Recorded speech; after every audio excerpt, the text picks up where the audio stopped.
Spoštovane in spoštovani, najprej seveda toplo pozdravljeni. First, a very warm welcome to the 15th Strategic Conference, The Value of Innovation. We have gathered at a time when the world around us is changing in ways that often fill us with uncertainty and sometimes even restlessness or unease. But it is precisely in such moments that we need to pause and we need to remember what is truly sacred, if I can use this word. We have to think of our health and our community. This year's topic, Health is Wealth, we have a choice to make, is not merely a slogan, but a quiet promise that by combining knowledge and best practices, we will be able to protect what is most precious. We aim to create a space where innovation is not merely a technical concept, but an act of compassion and responsibility toward the future.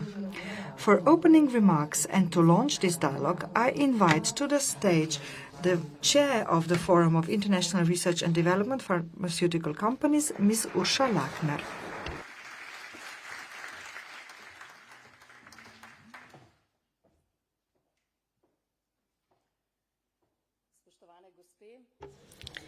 Ladies and gentlemen, a warm welcome on my behalf as well. Welcome at the 15th Strategic Conference entitled Value of Innovation. I am very pleased that this year again we can open up space for discussion on the most important topic in contemporary society, health as the foundation of social, economic and developmental progress. This year's topic, Health is Wealth, we have a choice to make, speaks to us very directly. And just as Martina said, I am convinced that this is not only a slogan, a logo, but a responsibility, a statement of responsibility for individuals and for the system as a whole.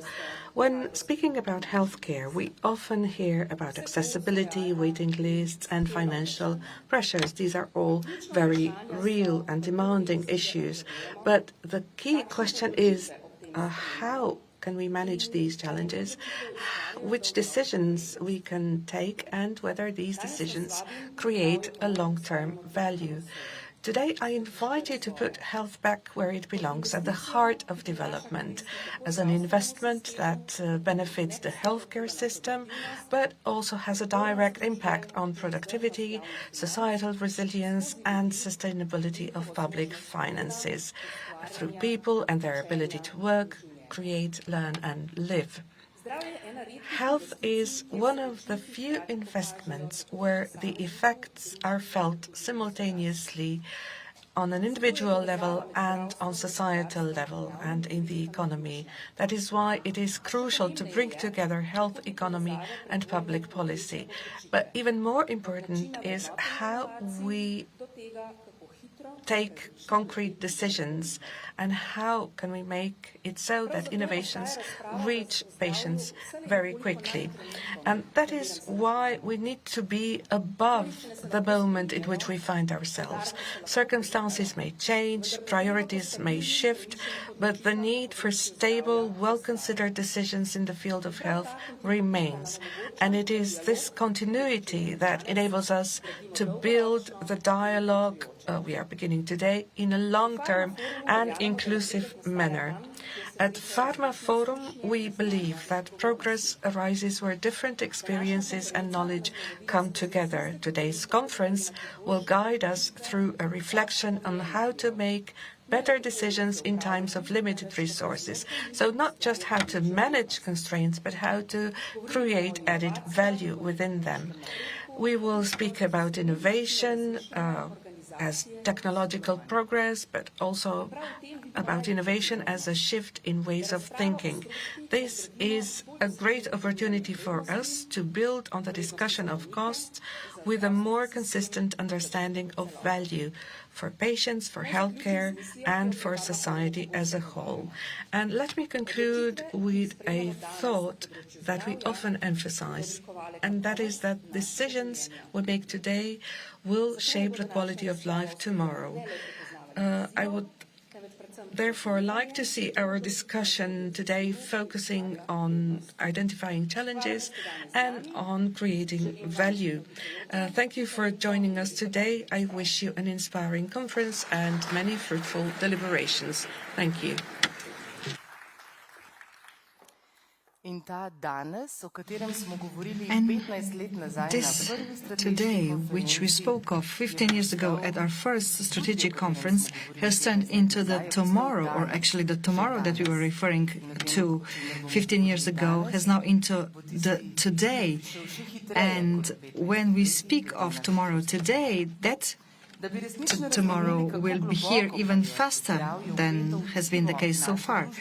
But to truly understand how deeply health is woven into the fabric of our society, we must view it more broadly through the lens of diplomacy, law and economics.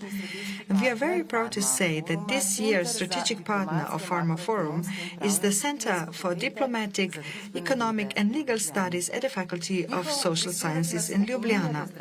Their contribution reminds us that healthcare requires the wisdom of the entire community.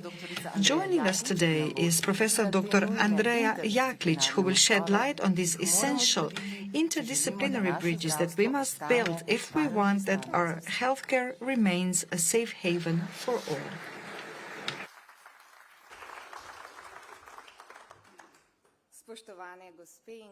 Ladies and gentlemen, distinguished guests, a warm welcome on my behalf as well. At the Center for Diplomatic, Economic and Legal Studies, we are trying to monitor today's dynamic life from different aspects. We try to follow quick technological changes and political changes, and in this multipolar world, without multilateralism, the countries keep changing their industrial policies and different systems. Resilience, digitalization, productivity, these are the buzzwords. But global health is a buzzword as well, and this is also a subject of geopolitical competition. The strategies of cooperation are very often replaced by national security systems.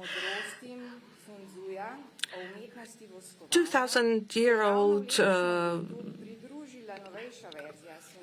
Sun Tzu is being replaced by a new version, and that is the art of war for longevity. This is not only a title of a book, it is a reminder that the true power of nations is no longer being measured by markets and borders, but with resilience and vitality of their people.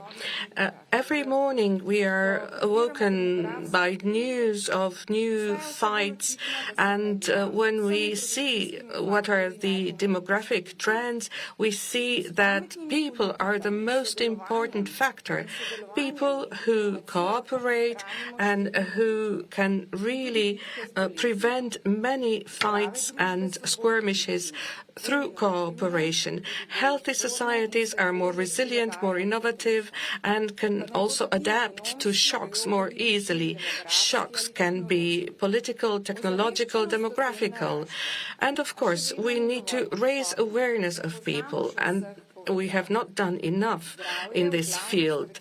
Health is very important in political debates, but it does not have the importance that it should have. And even in important reports, health is left aside. Very often we speak about digitalization, investment in development, mobility within Europe, and there are many gaps that should be filled in by investment into health, in health systems, innovations in health as a basis for competitiveness. And, of course, we cannot only rely on subsidies and customs. We must build conditions for a sustainable competitiveness. We must focus on different strategies for resilience and sustainability. Health and health of people are not just a cost item. Data show that competitiveness and health are closely linked one to another. Health is an invisible hand of the wealth of people. Smith would probably agree with that. And in World Development Study, we see that a 10% increase of the life expectancy of adult people increases work productivity, labor productivity by 10%. And this is an impressive data. The effects of health are very impressive as well. Healthy people create healthy economy, and if we want to attract investment, increase productivity and improve long-term growth, we cannot afford leaving health behind. This is what we see in all competitiveness scoreboards. Poor health is vulnerability in economic terms. Future, therefore, lies in the hands of states which incorporate health decisions in their everyday life. That is why I am very pleased to see you here every year, and I wish that today's conference is also a forum for cooperation, for a debate, for deliberations that are important for our development and that bring together all people who translate all these debates into decision-making and that fill the gap in the health system into successful strategies. So I wish you very successful deliberations and many actions after today's conference. Thank you.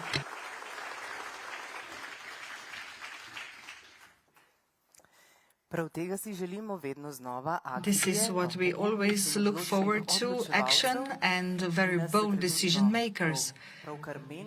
Currently we are seeing decision makers changing seats, but the science and professions needs to connect, and this requires a political vision that transforms innovation in accessible care for every individual. In a world that sometimes seems fragmented, it is the role of each decision maker to maintain stability and a vision for development. Every time, not only every 4 years. Even though our minister, Dr. Valentina Prevolnik-Rupik, was unable to join us in person today due to urgent obligations, her vision and support are with us.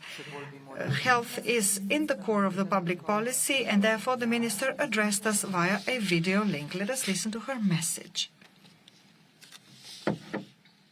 Spoštovani, tema letošnje konference Zdravje je bogastvo, odločitev je v naših rokah odpira več razmislekov o tem, kaj v sodobni družbi pomeni zdravje in kaj smo zanj pripravljeni narediti.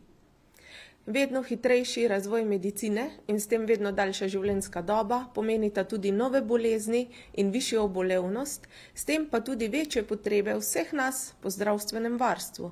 Nihče od nas si namreč ne želi le daljšega življenja, pač pa bi dodatna leta življenja preživeli kakovostno. We want to live our lives at a higher quality. We are living at a time when the services and costs are such that we could use all the resources that the society has at its disposal, but they would still exceed our financing possibility. The GDP share that we allocate to healthcare is one of the important indicators that show to what extent we are ready to invest into healthcare as a society. In Slovenia, this share is close to 10%, which is slightly above the OECD average. Could we pay more for healthcare, and how much more? Our neighboring country Austria is allocating 12% of GDP to healthcare. Is this sufficient or too much? Is this a relevant question at all? Even though our share of GDP for health is lower, several of our indicators, health indicators, are better than in Austria. For example, the expected healthy years of life. So this shows us that what is most important is what we do with the money that we have. And the decision lies in the hands of the ministry, the payers, the practitioners, the associations working in the field of healthcare, and also in the hands of every individual, every citizen. Over the last 3 years, the ministry has pursued the goals of accessibility, affordability, and quality. Within the framework of the funds that we were able to allocate for health, we have introduced several measures that we used to stem the waiting lines. We introduced the measurement of quality of healthcare. We also introduced systemic evaluation of healthcare technologies. We introduced novelties when it comes to resources and salaries. And we also introduced the payment reform in many areas. In so doing, we have always cooperated with the Health Insurance Institute of the Republic of Slovenia, practitioners and chambers, because the cooperation with all stakeholders is priceless. It is extremely important that we design the criteria for referrals and clinical guidelines, which the professionals have to draft, and where we are just at the beginning. Guidelines and criteria are important because they divide the wishes from the needs and therefore help maintain the resilience of the system. But it is not only the ministry, the chambers, the health insurance and associations that play a role. The main stakeholders are the citizens of the Republic of Slovenia, and each and every one of us should ask ourselves what we can do for our health. In the health care plan resolution for 2026 to 2035, entitled "Responsibility and Cooperation Will Lead Us to Better Health Outcomes," provides that the effectiveness of the health care system depends on us too, on our active care for our health with healthy lifestyles, participation in screening programs, and participation in treatment, rehabilitation, and evaluation of health outcomes. Very often we do not take sufficient care for our health, but not because we were irresponsible, but because the modern way of life stimulates those actions that are not always favorable to life. We need rest, and also satisfaction needs to be placed before long-term interest, and also heavy workloads is very often more pronounced than leisure time. And taking care of our health is not just one big decision, but it is a sum of smaller everyday decisions which are not dramatic. Going out for a walk, cooking healthy food rather than ordering pizza, putting a phone down and watching our screens less, not drinking, not smoking.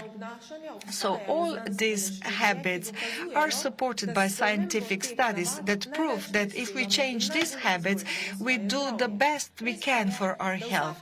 But it is also true that every change will mean that we have to renounce some speed or short-term pleasures or something else. But the topic says that we have the choice to make, and health is our biggest wealth. So I wish you a very successful conference.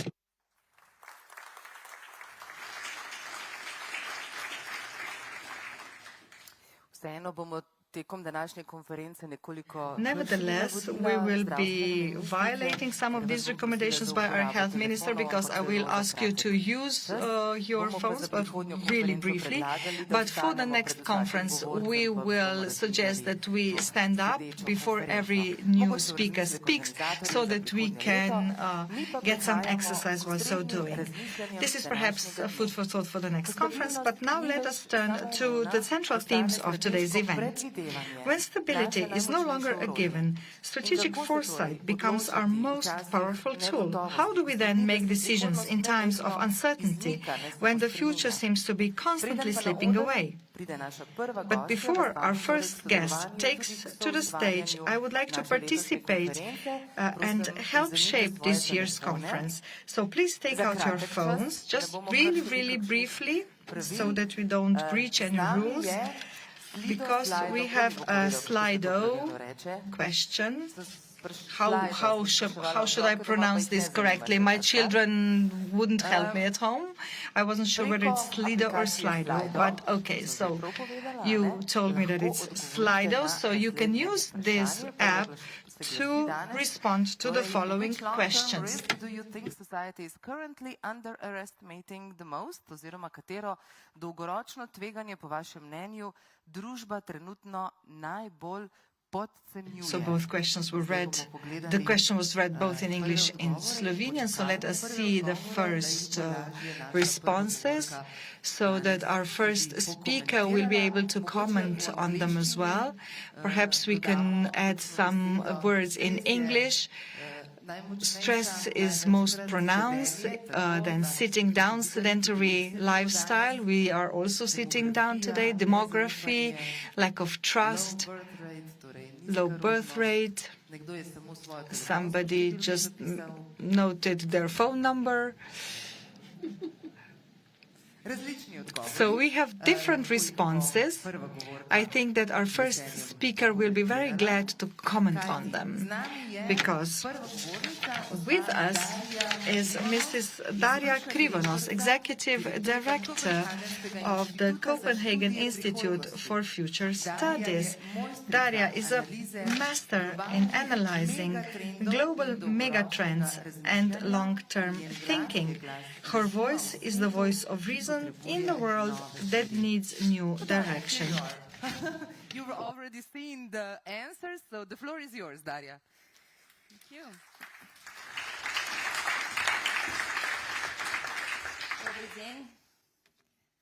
Is it working? Yes. Well, thank you very much for the invitation and for this stage time. I understood some of the answers you just gave to the Slido. And I couldn't agree more. There are so many things that we underestimate in the current term. That's the thing with the future. We underestimate things in the long term, and we overestimate them in the short term. That's just how it works. And that's why we have a hard time making the right decisions at the right time, because we either overreact or we postpone. And this is what my talk will be about. So this is how to deal with uncertainty, how to make decisions when everything seems to be on the move, where nothing is the same, and yet we have to somehow navigate and make these long-term bets or investments, or decide that there are some things we should wait with.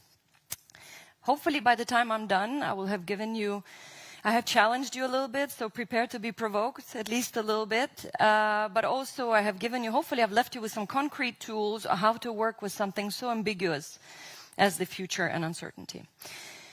I have a disclaimer. I am a recovering economist, which means I used to be an economist. I'm trained as one. I had the pleasure of working in the Danish parliament when I was doing my master's, and I was research assistant. And the only claim I have to fame is that we can no longer buy the big packages of painkillers in Denmark. That was part of my calculations. Then I spent 10 years in the corporate sector. So I was an economist at Maersk. Some of you may know Maersk as a shipping company. We also had ports and oil and 130 countries and 9 distinctly different industries. So I spent 10 years there, and everything from accounting. I spoke to someone yesterday at dinner. There was some very long years in accounting if you're an economist. I had 4 years with the chief economist. So I've done these long-term models. I love numbers. How many in here love numbers? Yeah, and especially when you get decimals, right? This is when they taste really good. They get precise. Things after the comma, it must be real. It is not. I'm here to tell you it is not. I'm not denouncing economics as a profession. Not at all. I think it's an extremely important discipline. I still practice it when I get a chance. But I've also learned the hard way that every number I have ever produced about the future, be it what will be in the containers, how much are we going to trade, what will be the geopolitical risk in a certain country, every single number has been wrong. And not because my calculations were bad, well, maybe sometimes they were, but because there is no such thing as a number about the future, and I'll get back to that. So today, I'm not going to give you a whole lot of graphs and trend analysis, because many people do that already. What we do at the Institute, the Copenhagen Institute for Future Studies, what we have done for 57 years, we've been around since the moon landing, is that we work with the future as a tool, as a methodology. It's something called foresight. And foresight used to be a little bit like hocus pocus. So I met the Institute when I was a customer. I met them when I was at Maersk. We worked with them for 3 years. We did tease them a little bit, like, oh, futurists, do you share your business cards with fortune tellers and the rest of it? So I understand if you're a skeptic, but now I learned the hard way that foresight is a discipline we need to add on top of everything else now, because the world is uncertain and we can no longer just use the numbers at face value. Which is why when we do futures, we do them plural. This is basically something we want to underline. So just in our logo, we have futures multiple. You will always have to plan towards different futures. And they're not infinite, they're not continuous, so I'm not going to leave you with complete decision paralysis, but please, when I'm done, never plan for one future only. And with that, I would like to, some of you I saw were holding something, maybe coffee, maybe your laptop, something in your hands, so please be ready to stand up in a second. I would like to do a small poll, just to get an idea of where we are in the room when it comes to future. If you're optimistic about the future, please stand up. It's okay to be honest in this small closed room. Whether you're seated or standing, please stay. If you feel you can impact the future, put your arms in the air in whatever position you are. Now do a small twirl, look around the room. This is, a lot of hands are in the air, right? All right, thank you so much. Feel free to sit back down. Now, first of all, this is interesting. This is a very concrete methodology. It's called the Polak game, and very often we see that after people engage with foresight as a discipline, the methodology, more people lean towards at least arms in the air. I can't make you all optimists. I'm not here to make you optimists, but I'm here to tell you that I'm optimistic on behalf of the future, mostly because when I get a little bit concerned, and of course I do, I read the news and I'm a citizen of this world, but I keep reminding myself that the future has always been better. On net, on average, not for everyone, not always, but the future has always been better. And the best way to test that is to think about, try and imagine one point in time when you want to go back and stay. Is there a point in history where you would want to go back and stay? Forever. Yes, I would love to be a tourist in the 80s. I would love to go and see the first Depeche Mode concert and feel the winds of change and all that. But I wouldn't want to stay, because after a week, I'd probably be dying to re-experience. I have some of the utilities and the convenience I have in 26, no matter how crazy 26 is. So nostalgia is twisting time and emotion, comparing the worst in the present with the best in the past, and thinking that is somehow real. It is not. So even the world seems uncertain and not always very comfortable, the future has always been better, and I keep reminding myself that. As to the arms in the air, that's the other thing. When we look around and we see everything we don't like, everything that is happening to us, be it the gentleman across the Atlantic or the people to the east or whatever it is we're experiencing that we don't like, this is someone else's vision for the future. Don't kid yourself. This is not a coincidence. This is not something that sporadically just came up. Someone planned for this. Someone thinks this is a better future. They've saved up, they've prepared, and now they're executing that future vision. So if they feel they can impact theirs, and they do it to an extent that we become spectators in somebody else's future, well, then there's absolutely no reason for us not to feel that we can impact our own. But it starts with having to imagine the future. And I'm going to talk a lot about imagination and feelings. For someone who loves numbers, I will be doing exactly that. Because as far as I know, we're the only species on the planet that can imagine something we've never seen. I can imagine something I have never seen so vividly that I could tell you about it. And then you can imagine something none of us have ever seen. The future is something none of us have ever seen. So if we cannot imagine it, if we cannot convey it, if we cannot get people on board, yes, we will be subject to somebody else's visions and someone will execute on it. So I hope maybe by the time I'm done, your arms, those of you who felt they were down, which is fair, they'll be a little bit up, because if we can't impact it, then we will just be here for somebody else's. Quick disclaimer and a mythbuster. Foresight in future studies is not about prediction. I will not give you the lottery numbers for next week. I don't know what the World Cup is going to end up like. We don't know. This is not why I'm here. This is about preparedness. It is a discipline of being prepared. It's about shortening your response time in the face of change and making better decisions now about something that's going to happen a long time from now. So foresight is not prediction. This is the painful fact, right? There is absolutely zero data points about the future. That is a fact, right? We have zero, because what is data? Data is something that has happened, has been observed, has been quantified or qualified, noted down, conveyed to others, distributed, taken in. It has to be something that has happened. The future has not happened. So every number you see about the future, every model, every projection, be it GDP, be it demographics, something else, we have a lot of numbers about the future. They are quantification of future beliefs. Please take that with you. That is all it is. It's a quantification of future beliefs. The problem is the moment we put it on algebra and numbers and Greek letters, it becomes somehow magic and true. Well, it is not. It is just a quantification of beliefs. And while we had a stable world, for 30 years we had Goldilocks stable world, everything was improving, getting better, we could actually count on these numbers because they explain relationships between things. And when the relationships are stable, you can use the models with far more certainty. So we use this number that would come out of the right, 1.9 children, whatever it was, and then we would put it into the next model, we'd build schools, we would have kindergartens, and the number was the end of an analysis. Now, whatever the number is, it is the beginning of a conversation. So yes, let's do our models, our planning, our calculations, our economics, and then let's add foresight on top, because that's how you end up prepared. And with that, I would like to invite you to the first small exercise. In order to travel in time, I realized we have to warm up the muscle a little bit, and it's easier to go back to things we remember. So we will do just that. I'm going to invite you to, let's go back to January 2020. Everybody must remember January 2020. So we're standing in January 2020, and I want you to ask yourselves two questions. The first one is, what did you expect towards 26 that never happened? The second question, conversely, is, what did happen between 2020 and 26 that you did not see standing 6 years ago? I'll give you exactly 17 seconds, and I will invite you to take it into the break afterwards. What did you expect that never came? What came that you didn't expect?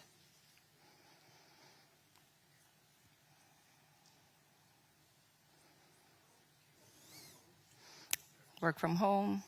I heard COVID.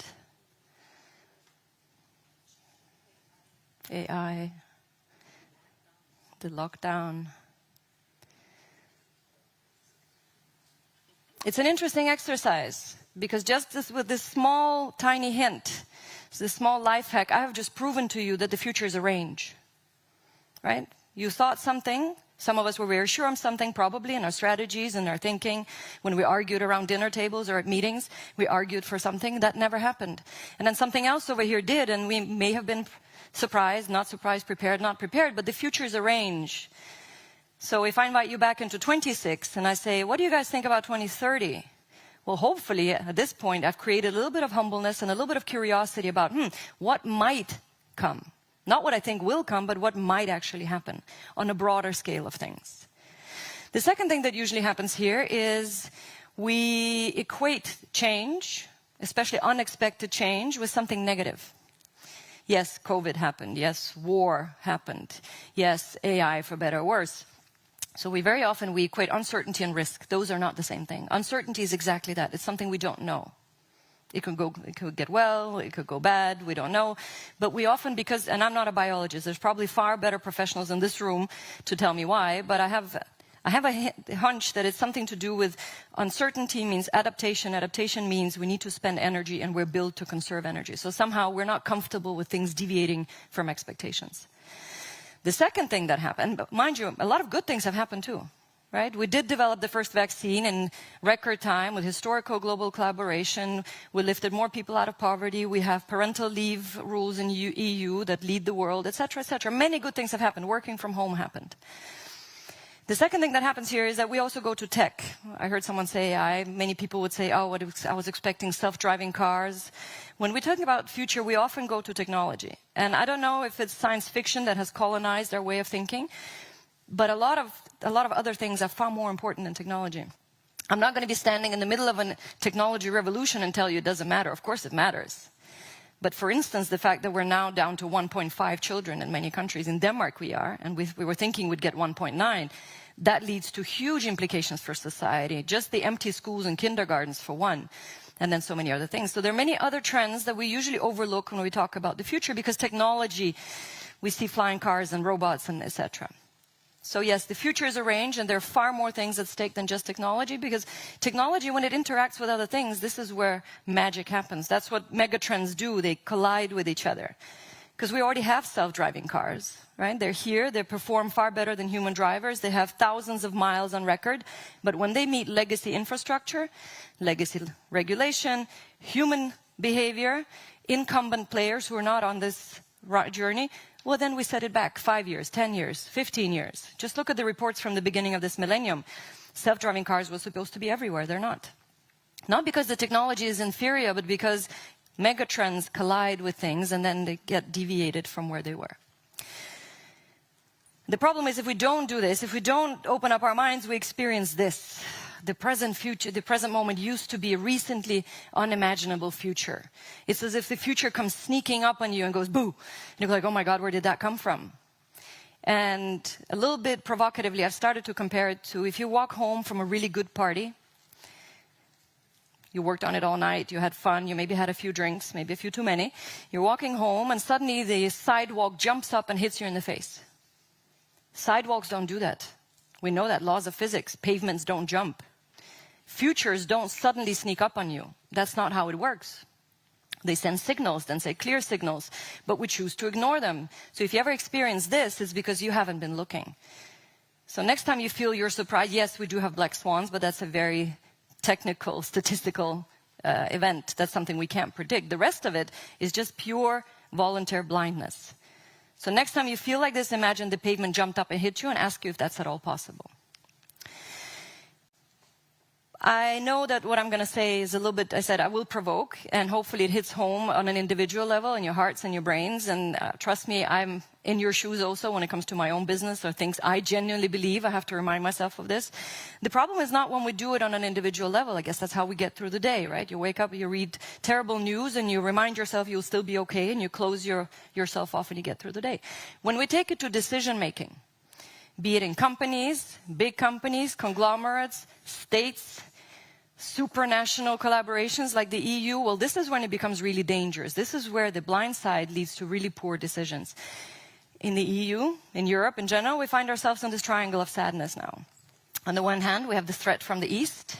It's very obvious what that threat is, but that could not have existed for so many years and been so active for so many years had it not been supported by others. The world has changed. For a century, we thought that our problems were everybody's problems. It took us a while to realize 85% of the countries in the world either don't care about the conflict in Ukraine, or they're not going to pick sides, or they have other interests. It took us a while. So we do have this threat from the East. We have the disappointment of the Global South. And that has also been at least a decade coming. We see it rising through, luckily, the international institutions. They vote differently than they used to. They're not in line with the US mandate anymore, etc. So we have this pressure from the South. And then, of course, we have the madness from the West. And it took me a while to use the word madness.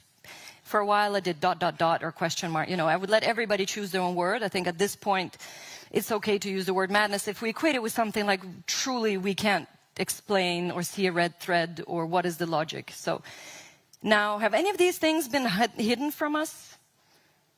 I mean, whatever is happening, for instance, in the Russian Federation, that has been ongoing for at least since the beginning of the century, right? They've been very, very clear, very consistent, very vocal about the interests they have, what they want, etc. Not a surprise. The Global South, same thing.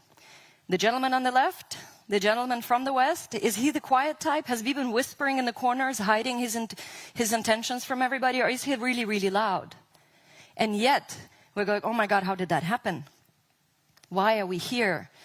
What is going on? I mean, this is for decades we have ignored clear signals, And now we have this neon sign saying, oh, the future was just recently unexpected. For a very long time, we had this very nice saying, at least in Europe, you may recognize it, US innovates, China imitates, and EU regulates. We do that very well. We're the indoor champions of regulation, for better or worse. I mean, it has its reasons, but now we are where we are. And then and every time something came out of China, we would be like, yeah, but it's like the tortoise and the hare. The best they can do is reduce the distance. They will never overtake. Now, there's a reason why the tortoise and the hare is a paradox. If something is moving really fast, it will catch up and it will likely take over. It's a paradox. It doesn't exist in real life. And then ASPI, so the Australian Policy Institute, they started tracking what they call 64 critical technologies. It's everything from biotech, utilities, energy, military, etc. And they made this report and they said, okay, who are the leading nations in these 64 critical technologies? Leading in terms of science, papers, patent applications, PhDs, etc. So leading and lagging indicators. In the beginning of the century, this was the picture. So the US was leading in 60, China was leading in 3, the last, I can't remember, Japan or UK. And this is where we made up this little nice phrase, like China imitates. They make McDonald's toys. They'll never catch up. Fast forward, this is it. This is actually a public report. I recommend you read it. It's very detailed in how they measure, etc. It's a very interesting report to track. This is not the point. The point is that we were watching all this. China said, made in China 2025, that did that in 2014. They were very open. Here are the 10 high-tech sectors in which we want to lead. And we ignored it. They educated between 3 and 5 million people in STEM every year. And we looked at these 3 to 5 million people and we said, well, there is more than 1 billion people, right? So do you need a proportion of the population or do you need some absolute number of brains in order to have good ideas? And then Draghi comes down from the mountain. I heard Leto mentioned, I think, if my Slovenian is so something. Leto. But Draghi came down from the mountain with 700 pages and said, we're not competitive anymore. And we said, no way. How did that happen? We used to be so good. This has been a long time coming. We chose to ignore it. So we do it at the highest levels of decision-making, right? We do this. And it becomes a blind spot and it becomes a huge risk. So the question is not what are we doing about what we already missed, the trains we've missed. The question is what is it we're not seeing now? What is it? I don't have an answer. If you invite me back, and I hope you will, in 36, what is it I'm standing here saying, hey, we should have listened in 26. There were already signs, but we chose to ignore them. What is it? Because that's the problem. We keep fixing yesterday's problems. And we do that, be it in geopolitics or economics or regulation or health. We keep looking at yesterday's problems, trying to fix them, and we're not even spending the time looking ahead. And this is what foresight forces you to do. Because the future is always important. Never, ever have I been in a room like this, a board meeting, dinner table, where someone said, never mind the future, it doesn't matter, it's not important. It's always important, but it's never urgent, right? It can always wait. We put at the bottom of our agendas for the meetings, be it cabinets, be it boards, be it just leadership teams, and we say, there's 5 minutes left of the meeting, and Barbara's already left, and someone is packing up. You know what, let's discuss it next time. Or even worse, we say, let's quickly cover it. 4 minutes left. Let's just do future. How do we do future in 4 minutes? But the worst thing is if we do that, maybe next time we just have it in the minutes for the meeting and then we don't discuss it. It's like, oh, remember we did it last time, so we can skip it and do it in 6 months. That always happens to the future. It's always something that can wait because we need the here now. We need to fix something that just happened. I just got this email from my boss, so we have quarterly reports coming out. Let's just fix this and then we can do long-term later. Until it suddenly hits you in the face and go like, I'm here now. It's like, where did you come from? So we need to take out some time from the what now. And I know there's a lot of what now right now. Trust me, I live in the same world. I have to make decisions. We work with a lot of companies that are dealing with this as well. But we need to find time for the what if. We need to find time for the what if something happens? What if something doesn't happen? What if a particular investment comes through, doesn't come through? What if Trump is not the end of MAGA? What if something else? What if something good? Remind yourselves, uncertainty is not necessarily bad. What if something good comes out of this? What if? I know it sounds like child play, but this is extremely important because very often I get asked, so Dash, you're an economist and you work with risk. So my last job with Maersk was, for 4 years, I headed up the enterprise risk team. So I was responsible for all the risks we had in the entire world. And people ask me, what are the biggest risks we have? And I say, you know, everybody's expecting me to say volatile weather and damage to infrastructure and military conflicts, maybe a stagnation, hyperinflation if we don't do something with the monetary policy, blah, blah, blah. And all of those risks are standing in line. Don't get me wrong. They're there. I'm not canceling them. All they do is switch places in the World Economic Forum report every year, right? Like it's a popularity contest. It's a bit like when we give points in Eurovision, then you move up and then you move down. They're all there. The more I do what I do now, the more I realize the biggest risk we have is our failure of imagination. If we cannot deviate from this is what I'm going to think, everything over here that I just showed you is arranged, is going to come by surprise, you're going to be unprepared, and it will turn into a risk. So our failure of imagination is the biggest risk we have, and I come to realize that more and more as I step more and more away from my profession as an economist. Now, I've said a lot about what not to do, so here are the first tools of what you could do. And a good place to start is megatrends. It's become a megatrend to talk about megatrends, which is great. What are megatrends really? Megatrends are these highways into the future. We're right now redoing ours. We only do that once every 5-10 years because that's the nature of the megatrend. It's stable for about a decade. They're non-negotiable forces that point into the future. There's a lot of volatility. They're not linear. They're all very interconnected. So if you really like exact science, you will look at the megatrends and say, wait, they're all interlinked and there is correlation between them. And yes, you would be right. But sometimes then compare them with the Sustainable Development Goals. Because when I joined Maersk, I was still doing my thesis in the evenings. That was the last month of my master's. And a colleague of mine came by and said, what is it you do night after night? I said, I'm doing my thesis on climate change. I was trying to solve climate change. Thank you. Someone wrote global warming on the Slido before. And I was trying to solve it with a mathematical model. And he said, this is a gentleman who'd been there for 33 years. He was an EVP, not a stupid gentleman at all. And he said, oh, climate change, this is global warming, right? This is where the ice is going to melt and we're going to have more water to sail on. I mean, technically, yes.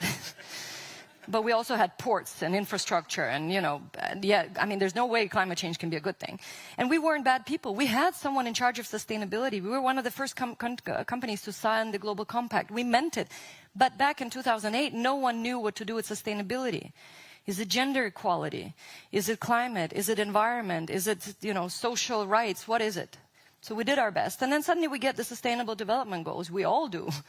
They come down from the sky, 17 boxes, 17 pictograms, little colors, 17 different things you need to consider when you do your sustainability. And suddenly everybody can work with it. Right? Even the smallest companies, in their annual report, you'll have, we changed the dishwasher in the canteen, so we're solving the megatrend related to water. Whatever it is. Are they equally important? Ethically? Yes. Morally? Of course. Can you mention all 17? No. Do we talk about them all equally? No. Do we invest in them equally? No. Same for the megatrends. What they give you is a finite number of things you have to consider when you work with the future. Not all of them will be important to you. Yes, they will be correlated. But at least if you have to start somewhere, you can start with those. Now we're actually doing one. Before we had focus on health, like there was a lot of focus on everything had to do with health for the last 10 years. Now we can see we're still working on the name, so it's only coming out in a month. But for now, it's called the universalization of health management. And what we mean by that is that it's now health management is everywhere. Because what we call healthcare, maybe it's the same here, it's actually sick care. I'm never in touch with healthcare unless I'm sick. That's just not a thing, right? So it is sick care. And ultimately, health management has something to do with keeping people healthy. And it's been universalized in a sense that we can do it at home. We can do it in different ways. We now understand it's a holistic thing. We have genomics to tell us things are connected. We have the microbiome studies. Suddenly we understand that health is so many other things, just getting to the hospital and getting treatment. So those are the megatrends. And you will see that only some of them are related to technology. And then you need to collide them. So there's 2 rules of thumb when it comes to megatrends. The first one is never look at one in isolation. I already proved that point. And the second one is never never go against the mega trend, especially in your field. If you think this is something that will be important in the long term, if you want to be here in the long term, if you want to have big impact, you can never go against the mega trend. Yes, you can go against Spotify and start selling vinyl records out of your parents' basement. You will have year-on-year growth. It will be great. You can index it, show it to investors, but it's going to be tiny, and Spotify will be this. So if you want to be big, have impact, you cannot go against the mega trend. You'll be holding an umbrella to a tsunami. Then, of course, you can say, well, Dasha, I mean, the world is not stable for 10 years, so megatrend's great, but what about in the meantime? And you'll be absolutely correct. This is where we have the uncertainties. And the uncertainties are these underlying dynamics that shift and turn the megatrends in their trajectories in the shorter term. Like globalization is still a megatrend, because it's the sum of people, goods, and money that cross borders, and that is still increasing. But the nature of the globalization, we know, is changing. So we're looking at a regionalized world or a re-globalized world, etc. So for us, uncertainties is this, it's not this cloud. It's not an atom where we go like, where's the electron? That's not it. For us, uncertainty is a very concrete tool. It's something that is important, that can go in two separate directions, and we need to watch where the world is going. I'll get back to that. Last but not least, of course, we have the infamous black swans. Taleb made them popular in his book. Now, my swan is transparent for a reason, because I think we blame the swans for so many things they don't deserve. So we're confusing the black swan with a different species, which is a scapegoat. Back down to where la, la, la, la, la, and then go, oh my God, it's a black swan. I mean, if we look at Georgia, if we look at Crimea, then maybe the invasion of Ukraine was not a black swan, but we called it one, because we were unwilling to entertain where this was all leading until it suddenly took us by surprise. And then last but not least, we have our own cognitive biases. And when it comes to, these are biases related to change, uncertainty, how we make decisions. One of them is the status quo bias. When something changes, we get this gut feeling saying change is bad for business. And we call our team together and we say, never mind, this is temporary, this is not going to affect us, status quo will come back, everything will come back to normal, we do nothing. Right? Then we have the confirmation bias, that everything I read somehow confirms what I'm already thinking, except I'm not reading the things that could contest it. Or if we don't know what to do, we do what used to work before, instead of testing the environment and see how something maybe changed. The expert bias, the expert problem, which is, I guess, is going to land very well in this room. You're all experts. Experts don't know what we don't know. That's the problem. What is an expert really? It's someone who've dedicated a big portion of their life to get to know more and more about less and less. We specialize, we zoom in, we get this cone of knowledge. It's like a laser, right? Which, put it really bluntly, a really good expert knows virtually almost everything about nothing. And a really good generalist is someone who knows nothing about everything. But the problem with experts is they're very important people. You are very important people. When I used to be an expert, now I'm a flexpert, which is a better way to say generalist. But the problem with experts is we're going to be looking for solutions within our field of expertise. There's this anecdote, and I don't know if it's true, but it still proves the point. So NASA, the engineers at NASA were given a task, and they said, can you please develop a pen that would work in zero gravity? And apparently gravity and ball pens is a bad mix. And, you know, they put all their brains and the budget and the engineers, and they got to work, and then someone passed by and said, why don't you just use a pencil? If you put an engineer to answer a question, and I know there are engineers in this room, they will be looking for an engineering solution. If you put an economist, I know there are economists in the room, they will be looking for an economic solution. Sociologists will be looking for something with behavior, doctors will be looking for something with health. Maybe sometimes the solution is on the fringes of your own expertise. Maybe you just need an expert on someone who's going to be a grown-up in the future. Experts are important people, but we have these blind spots. And speaking of health, actually, a couple of months ago, I was at a wedding, and I sat next to someone I didn't know, and we still do this boring opening line of, so what do you do? And he said, I'm a doctor. And I said, oh, that's so important. And you can say that to doctors and genuinely mean it. And he said, he was a Swedish doctor. And Swedes, if you don't know Swedes, they're a neighboring country, and they're very humble. They're very humble and very consensus-seeking nation. And he said, yes, but other professions are important too, like electricians and bus drivers. And I said, yes, you're right. He said, yes, because if an electrician makes a mistake, people get electrocuted. If a bus driver drives into a ditch, people will get hurt. And I was like, that's not what I was thinking. Electricians are the reasons we can see each other after 3 p.m. in the Nordics in the winter. And bus drivers connect people in cities and jobs, and, you know, they create the infrastructure of society. All he saw was people getting hurt. That is another expert bias. He was looking at the world as a doctor, and this is a true story, and I know he knows I'm using his story also. So remember what you're experts in. Remember who are not there, because the last bias is the groupthink fallacy. If you agree too quickly, too unison on something as complex as what is the future going to be like, you need to lock the door from the inside on these meetings, ask two questions: who's missing, who's lying? Sometimes it's both. There's no way you can arrive at one view of the future in a room unless someone is not there to challenge or someone is not speaking their mind. Because all of you have different visions of the future. Trust me, you do. So it all boils down to what needs to be true. That's the one life hack that maybe you should take with you, is next time you discuss, so I think this is a great idea, or let's do this, let's invest in this, let's maybe do a new headquarter here or a new service there. Put that aside and ask yourself what needs to be true. Not in your thinking, not in your decisions, not in your execution, because we often do that. We focus on what we want to do rather than what we want to achieve. In Denmark during COVID, we didn't have the masks like everybody else. We didn't have the inventory we were supposed to have. Then finally we sourced the mask. We put it into law that you have to wear them. We distributed them to everybody. We made these distribution centers. But when people wear them under their chin, it made absolutely no difference. So suddenly it became a project of how do you distribute masks so everybody has one and make it a law that they have to wear it. Not we need people to stop the contagion. Be careful with planning for what you want to do and not what you want to achieve, because you will have incremental change into sometimes nowhere. So you need to ask yourself what needs to be true. Write down in the external world what needs to happen, what needs to not happen, what legislation should be passed, what legislation should not be passed. What should the next generation behave like? What should be the economic conditions? What should be the conditions of your competitors for this idea to be a good idea? And then be very honest about how many of these things you can actually control. Because you'll quickly realize that not all, but most of our ideas rest on three categories of things. Things we can control, which is very little. Things we can somewhat predict.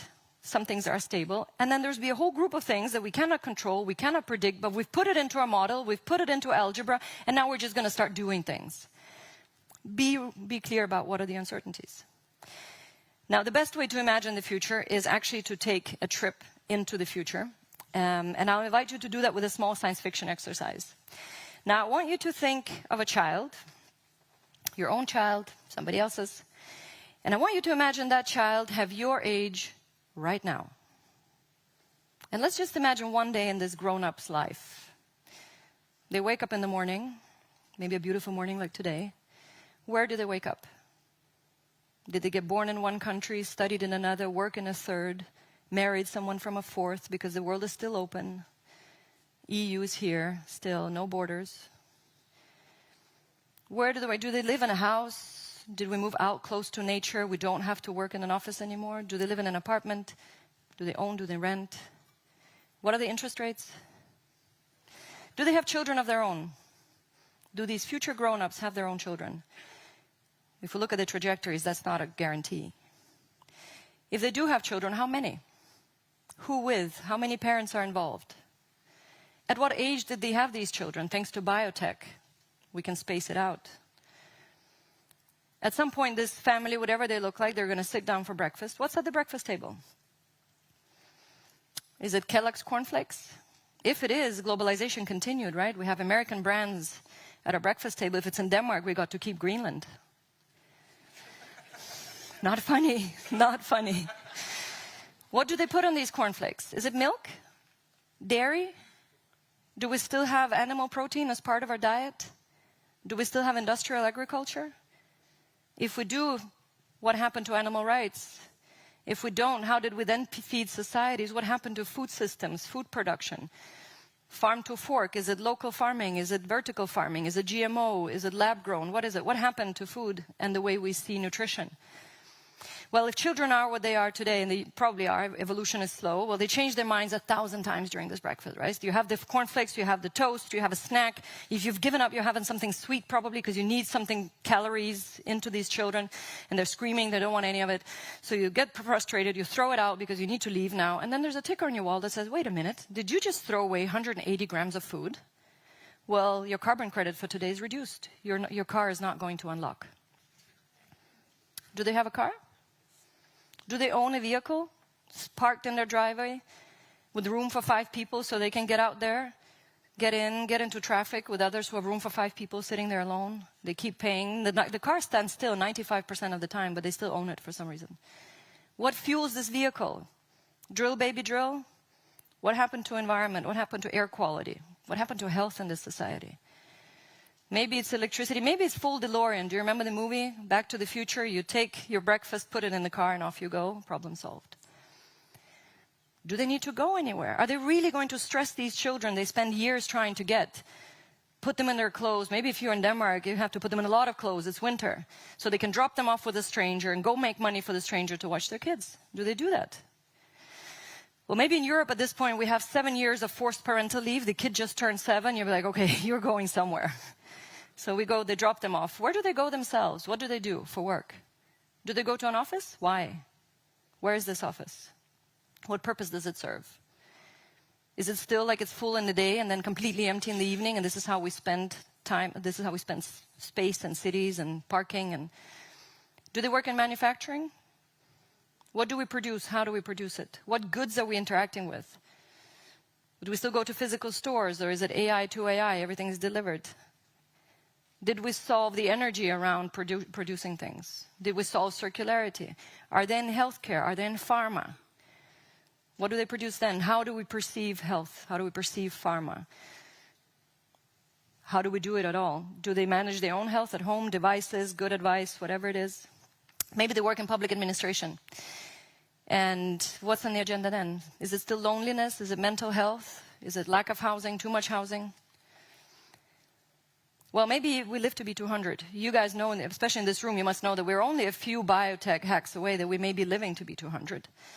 And if we do we look at each other, now when we get married, we're 20, 30 years old, and be like, I love you, I will be with you forever. And I mean 60 years right now, right? Roughly. In the future, I'm going to look at you and say, I'm going to love you forever. 170 years, I will love just you. I'm so happy your partners are not here. And your mother, by the way, too. Maybe for 150. But sir, this is a tiny thing to change our health. And the problem is, if we live to be 200 and we're not healthy for the last 100, what happens to budgets? What happens to societies? What happens to states? And how do we do nation states in the first place if health is now going cross borders? It's all online, virtual. How do we do health in a world where none of this, a very little part of this is actually happening physically? If we are healthy, then we need to raise the retirement age from 192 to 197, and the French are resisting. Just the fact that we may get older is going to change how we live, how we do family, how we do savings, how we do wealth, how we do consumption, how we do skills, how we do career, how we do anything.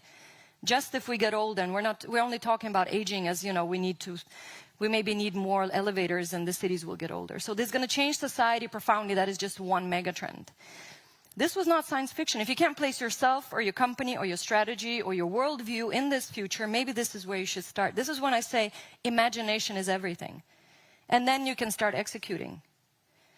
Because all I did is I took these megatrends and I made binary choices. If I had lined all of us up when I came in and I said, okay, anyone who thinks globalization will continue, take a step forward. Globalization will decline, take a step back. More kids left, less kids right.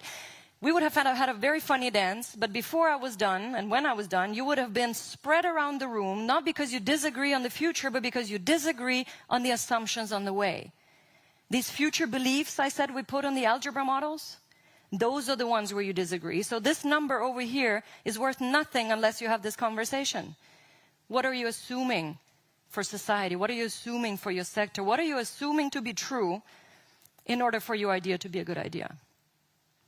I'm going to give you one last example, because the problem is I haven't proven it scientifically, but I have a feeling that there's a reverse proportionality between how well you can imagine something. I bet you could almost smell the toast in this breakfast I told you about. Now, something called conditional probability, some of you may know it, is that the more conditions that need to be true, the less likely it becomes. But the more believable we feel it is. Right? So the more conditions I give you, the more you can picture it, smell it, see it, and the less likely it becomes to happen exactly that way. When we talk about risks, and I'm speaking as a risk person, I can tell you for sure that people suddenly remember, whether they know conditional probability or not, they'd be like, all of this cannot happen at once. It's called the Swiss cheese diagram. And I'll give you one last example as why I said emotions are the most important thing, because one of my last tasks with Maersk was that we were the group enterprise risk team, and those of you who are in big corporates, you know that if you're a group function, it means all the business units hate you. A little bit. You know nothing about the business, you've never been in manufacturing, you've never been on a shop floor, you know nothing basically. You're sitting up there and you're spending money. So we were given the task of making a risk assessment of the biggest vessels that we had. We call it large vessel disaster study, very dramatic. It came straight from the board, came to us. My colleagues in Maersk Line had an issue, they wanted to do it themselves. And we did everything by the book. Because the biggest vessels right now, they're 400 meters long and they're 9 stories high, right? It's further than I can run, that's a vessel.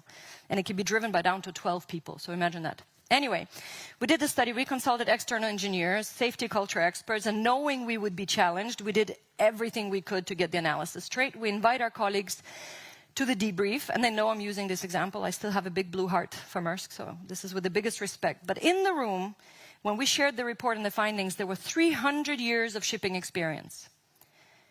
No lack of expertise in shipping. Everything from engineers to crewing to everything. So people knew everything about shipping and the machines and the engines and everything. And then we shared, there's this fire hazard, blah, blah, blah, calculated, they double-checked, we could support all the numbers. And then before they left, I said, guys, there's one more thing. We made this one speculative example of a scenario that we think is important to share, where one of our vessels gets stuck in the Suez Channel. And the conversation changed. And it became all about me. And you sit there on 4th floor in your stilettos. Those were the days. What do you know about vessels? Have you ever been on a ship? And this is the closest I've ever been to a ship. I'll admit it. This is the beginning of my graduate program. We're in Rotterdam with the people on my team. I've never been on a ship. But the analysis was rock solid. And they completely dismissed it. There were so many theoretical reasons why it shouldn't happen. They forgot to discuss whether it could happen.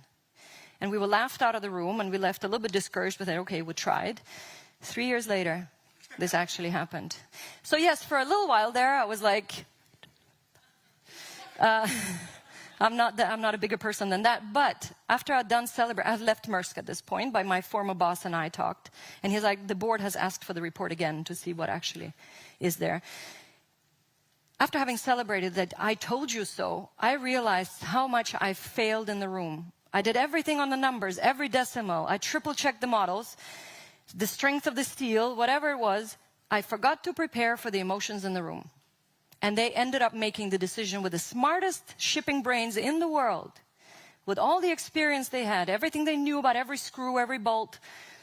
They ended up dismissing something that was fully plausible because it made them feel a certain way.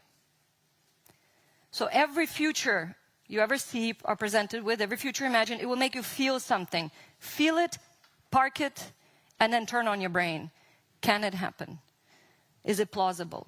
What should I track to see if this can happen? What if it does? What do I do? Am I prepared? Remove the blind sides. Forget the swans. They're very rare. Don't use them as an excuse. And ask yourself what needs to be true. Thank you.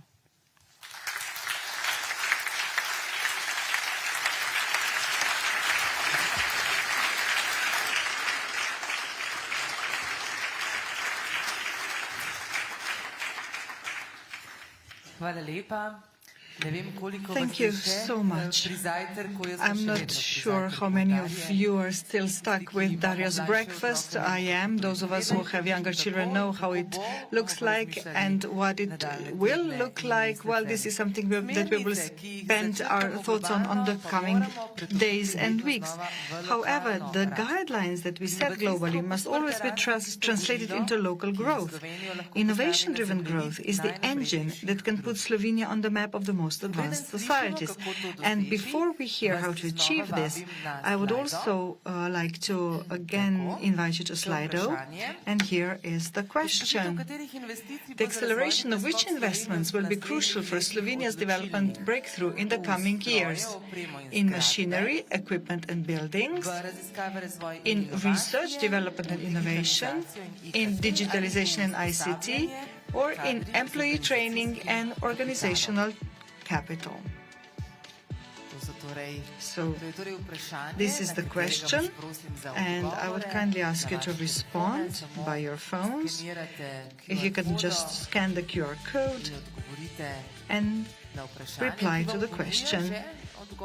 And this is already a type of questions that already has certain options, so we are seeing now the results. So your first results are coming in. Research, development and innovation is currently leading, but just slightly behind or overtaking. The first choice is in research, development, innovation, in employee training and organizational capital. Digitalization and ICT, machinery, equipment and buildings are ranked as less important. We'll see what our next speaker can make of these replies, because Slovenia's transition to innovation-driven growth is not merely an economic necessity, but a path to a higher quality of life for all of us. Innovation is that gentle yet powerful push that can move us forward. And this is something that we'll be hearing from Dr. Peter Vostner from the Office of the Republic of Slovenia for Economic Analysis and Development. He's an expert in digital transformation and development policies with over 20 years of experience, and he will show us how smart decisions can accelerate our journey toward the future that we all desire and that we aspire to, as we were able to hear from our previous speaker. Dr. Vostner, the floor is yours.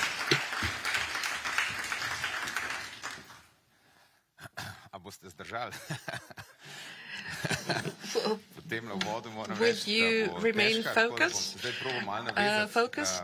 after this introduction? It will be a bit difficult, I suppose. I am a flexpert as well. I cover the digitalization of innovations in my institute, but today I will speak about a broader topic. So I will reach into fields where I am not an expert. But of course, it is very good to explain what our opinion is. This is even if we don't know so much about this field. At our institute, we are always preparing a development report. We are trying to show the big picture, and a part of it is the aspect of health and also the aspect of innovation. I was asked to present this broader picture. I received a list of what the ingredients should be, but I would like to do something more. I would like to make a connection between general findings and general recommendations, and I would like to apply them in good faith in the field of pharmacy and health. Take it as a test. As you know, pharmacy is our flagship. This is a consensus, a general consensus. And it is also one of the reasons why we are here today. But I would like to also challenge you with something during these 30 minutes, and that is opposed to what Daria was saying when she said that we don't know what future brings. I will nevertheless try to speak about possibilities in the future, and I would like to also give us a mirror to show how we can make a step forward from this flagship, which is called pharmacy. How to not only work on a story about innovation and successful companies, how to go to a story of successful individuals, healthy individuals and healthy society. Of course, this is a major ambition, but I'll give it a go in the spirit of uncertainty, but of course we can also be very bold in our presumption about the future. Right, 30 minutes are ahead of us. I hope you won't suffer too much.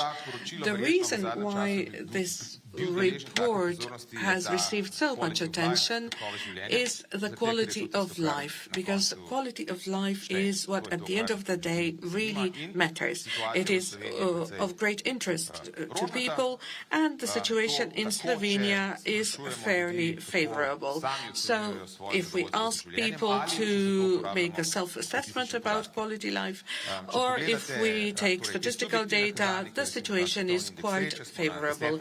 If we take the subjective assessments, we are ranking 10th, and we also have a positive trend when it comes to statistical indicators. We like to using the Sustainable and Inclusive Well-being Index.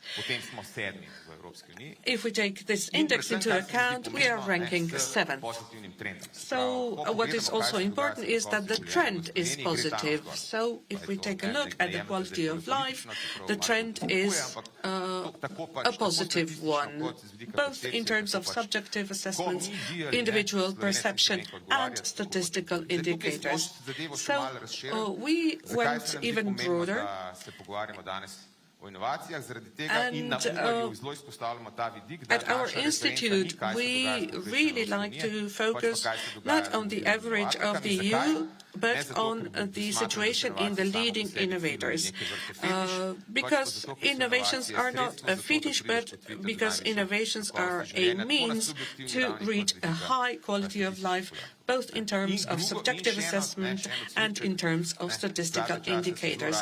And what is also important, we often like to say that other countries have overtaken us, including Croatia, especially when it comes to the quality of life. I don't think this is true. Structurally, Slovenia is in a very strong position. Maybe just in a few aspects I will touch upon this. I will tell you this is the place to be, especially when you are a big company. So when it comes to health and health issues, we see that at the national level, health is not only the second, but is something that is more serious, more of an issue than in other countries in the Visegrad group and so on. So this is a burden that we are really holding on our shoulders to a greater extent than in other countries. Now, if we go a little bit more into detail, I would like to also extract an important message from these indicators and from this analysis. If we take a look at this index, apart from COVID, we see that in Slovenia we have a positive trend on the one hand, and on the other hand we see the ranking in the EU when it comes to economic development. We see a flat trend. This is not a mistake. We are ranking 16th. There are countries in front of us and those of us and countries that are lagging behind. So this is not a mistake. It is an important index, an important set of factors. Now, if we take a look at inequalities, at well-being today, the trends are positive, and these are our priorities. On the other hand, we have aspects that will be shown in black. This is the health of institutions and different mechanisms. So our story is not based on which indicators are important, investment, demography, digitalization, and so on and so forth. This is where we have problems. That much is certain, and I will show you that. But what I'm trying to say, what I'm trying to show you is that the situation in Slovenia, when it comes to understanding and investment, is not really in balance. We are trying trying to focus too much on the fact that we are living well today, and we are not focusing enough on our future competitiveness, and we are not focusing at all at our well-being in the future. So we are not investing enough. So, because to use common sense, if you want to have a positive production, you need to set a few seeds aside every year for next year. So we are not focusing enough on some of the key issues. And now I can go on the report itself. I will try to present the report not only by confirming the general picture, but also by presenting some interesting factors relevant for health, health sector, pharmacy and innovation. When it comes to life conditions, and this relates to what Darja has said, I think it is good to take into account the trends, including the future projections, and all these things need to be taken into account with a grain of salt, of course. But this is a kind of reference that we have. What is important for Slovenia is demography. It is not something that will happen in the future. It is something that's been happening since 2012. Here we have a graph showing the aging of the working population in Slovenia. The demographic transition has happened in 2012, so we've been in this wave for 14 years already, and we've been trying to solve this issue by replacing the minus with migration, which grew from 60,000 foreign citizens to 150,000 foreign citizens employed in Slovenia. So we doubled this number in approximately 10 years. So this story with demography is very important because this is a precondition that we need to take into account. I am not so much familiar with health system issues, but if health is a central topic today, we need to understand that health is becoming more and more important. We are living in a world where job vacancies outnumber the number of people, which is the first time in the history of mankind. In such a world, each individual matters. Each individual matters, even if they are disabled, even if they look weird. We need to respond to the situation, adapt, and make it possible for each individual to reach their potential. Not because this is humane or good in terms of society, but because this is sensible in terms of economy. The second aspect that I would like to focus on is the speed of technological development. I'm a bit allergic when it comes to that. In Slovenia, we speak about the danger of AI eating our jobs, and it is true that in this respect Slovenia is very much exposed. However, and of course one needs to be careful about the ethical challenges and so on, but we need to understand that this technology is a condition for us to focus and face the challenges in front of us. This is the only way for us to face the demographic challenges and turn them into a success story.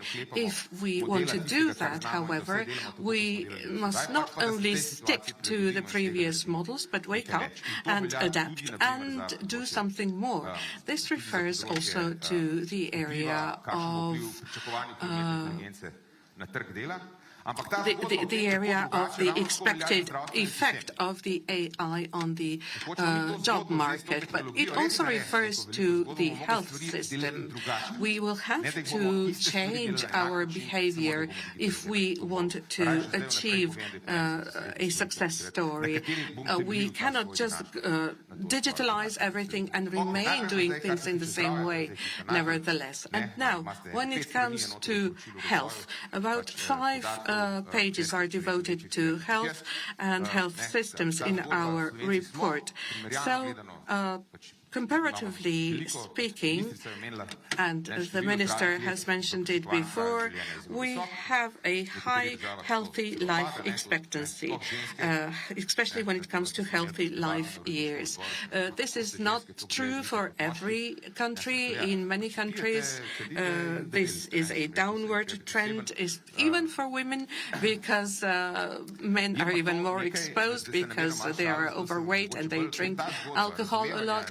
But now, we need to understand, and I don't know what Daria said exactly, but she spoke about sick care rather than health care. I think this was a great point, and we will show you that this is true. So, we have a relatively long health life expectancy, and the trends are positive, so we can tick that. Now, why are we so concerned with the health system? Because of the unfulfilled needs. Right, the situation has improved somewhat, but we are still somewhere in the middle. But if we see the countries that are on the left of us, and those that are on the right, you see on the right side, we see Finland. So we see that the number of unfulfilled needs are even higher, and these unfulfilled needs depend very much on the income status, which is not true for Slovenia. So this is a silver lining for us. And when it comes to the waiting lines, the total number of people in waiting lines has increased above the permissible level. So, being an economist, I would like to say the following. It is interesting to see expenditure. We invest a lot in the health system, as the Minister has pointed out, so we're not lagging behind anymore. Now we are among the lead innovators, which is not simple in itself. To be a lead innovator is demanding, and we are all on the same market, and we cannot really see this picture as a black and white. But when it comes to innovation and innovation into social protection, we are not the same as Sweden, that is true, but we are much higher than our competitors. So, what is the message here? The message is that we need to do more.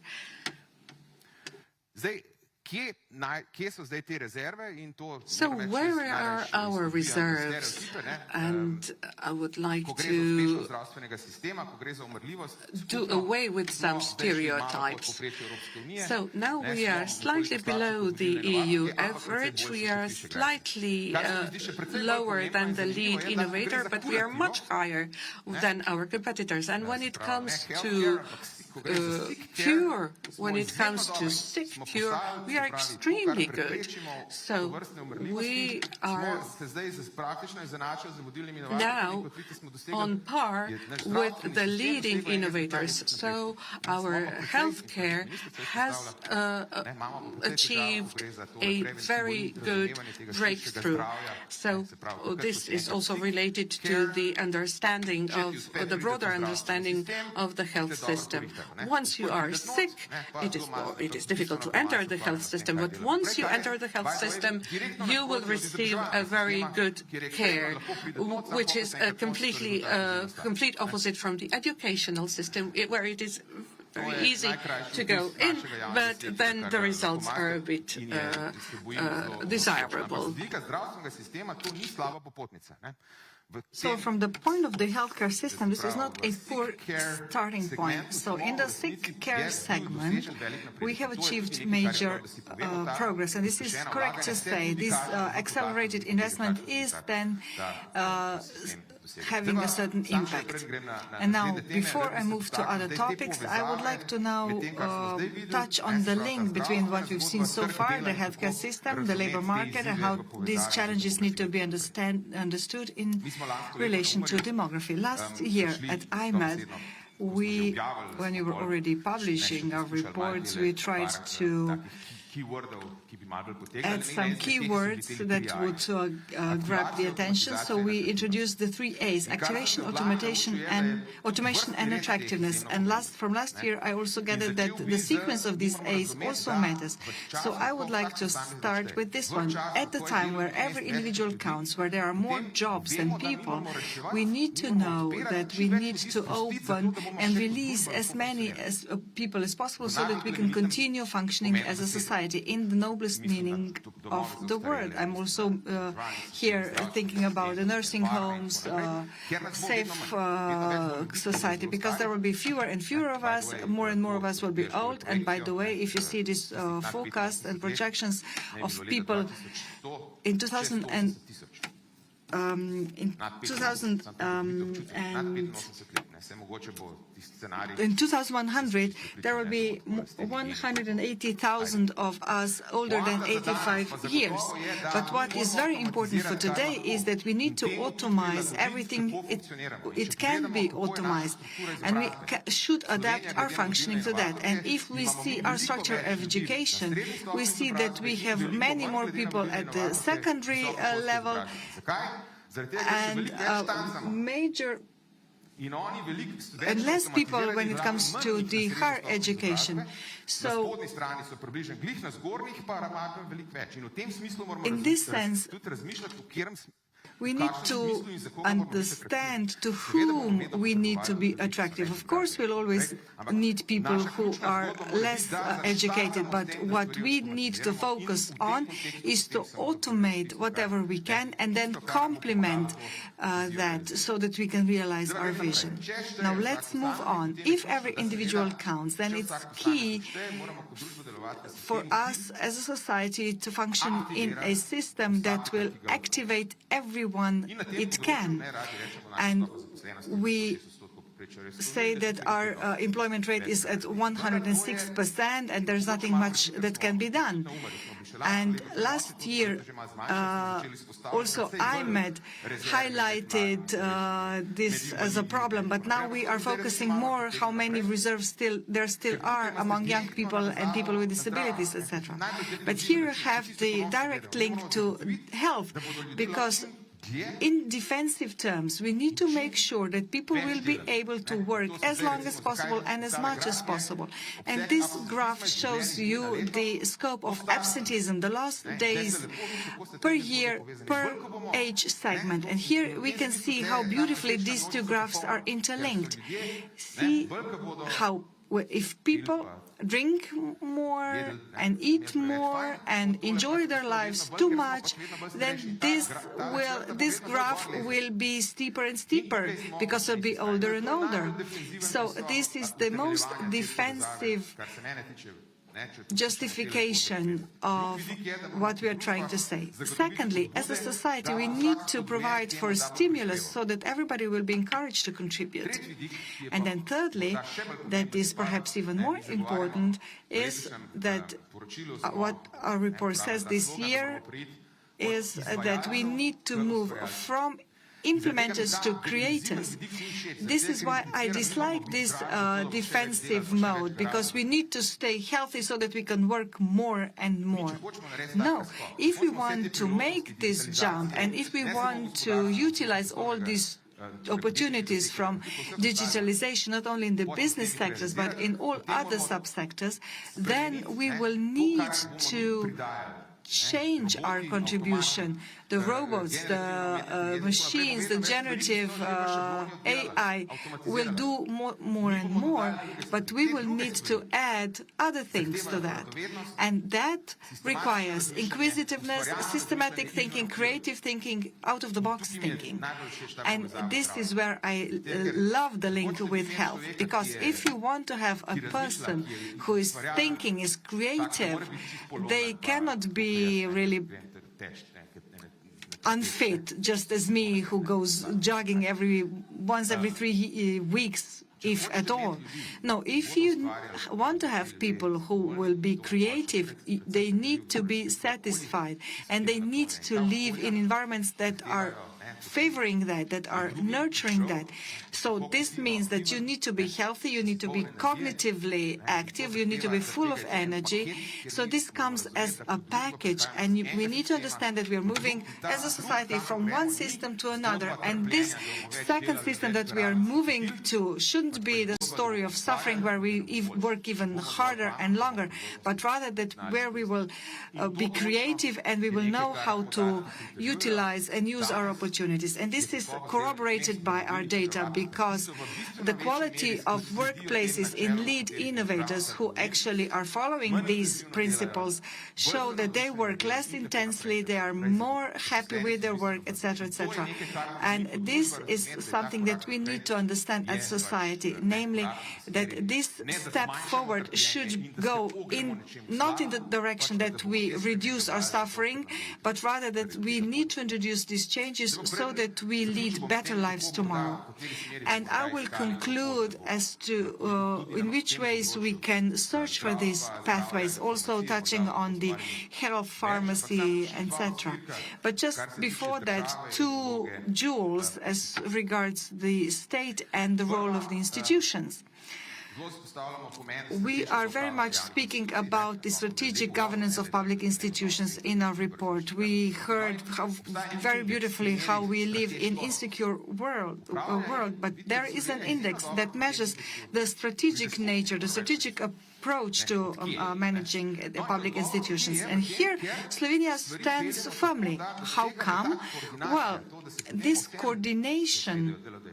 We see the representatives of employers and employees sit down together, and also there are certain assemblies of people and stakeholders sitting together. And this is demanding. And Swedes will also say that they use countless hours for this culture, but to come to this consensus. And Daria will confirm this, I guess. This speed is very important, and we should take care of the feed, but our ability to sit down and reach an agreement, if we had stuck to these agreements, it would be even nicer, but this still is one of our competitive advantages.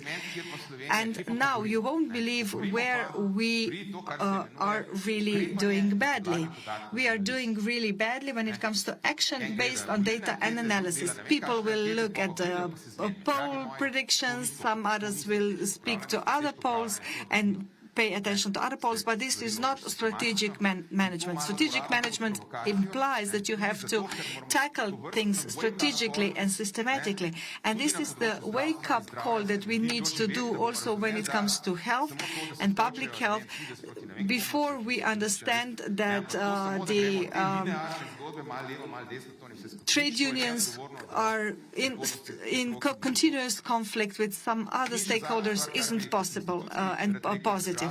And what I want to say also when it comes to public institutions and management of public finances, this is the IMF report, which studied the exposure of individual countries to potential cost increases when it comes to healthcare. And you can see that Slovenia is rather high, 2030 plus minus 2, and then plus minus 5 if the risk-based scenario were to be realized. So this is a period up until 2040, and the percentages here are extremely high, and this is still a baseline. This is the status quo, so to speak. This will happen to us, so if everything stays as it is, these costs will become unmanageable if we will want to maintain the same level of services as we are maintaining today, not to improve them. So the sustainability of this is something that we need to be attentive to. And now I will be coming back to the previous point, and I will touch on 2 aspects. But these balances need to be there. You need to understand that you need to invest and upgrade the systems rather than just put out the fires.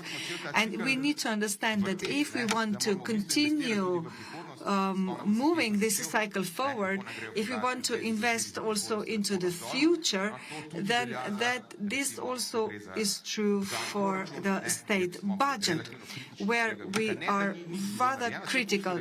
Many things were done, a heap of things was done, investments into science were increased, which is also important for pharmacy and innovations, but this alone is not sufficient.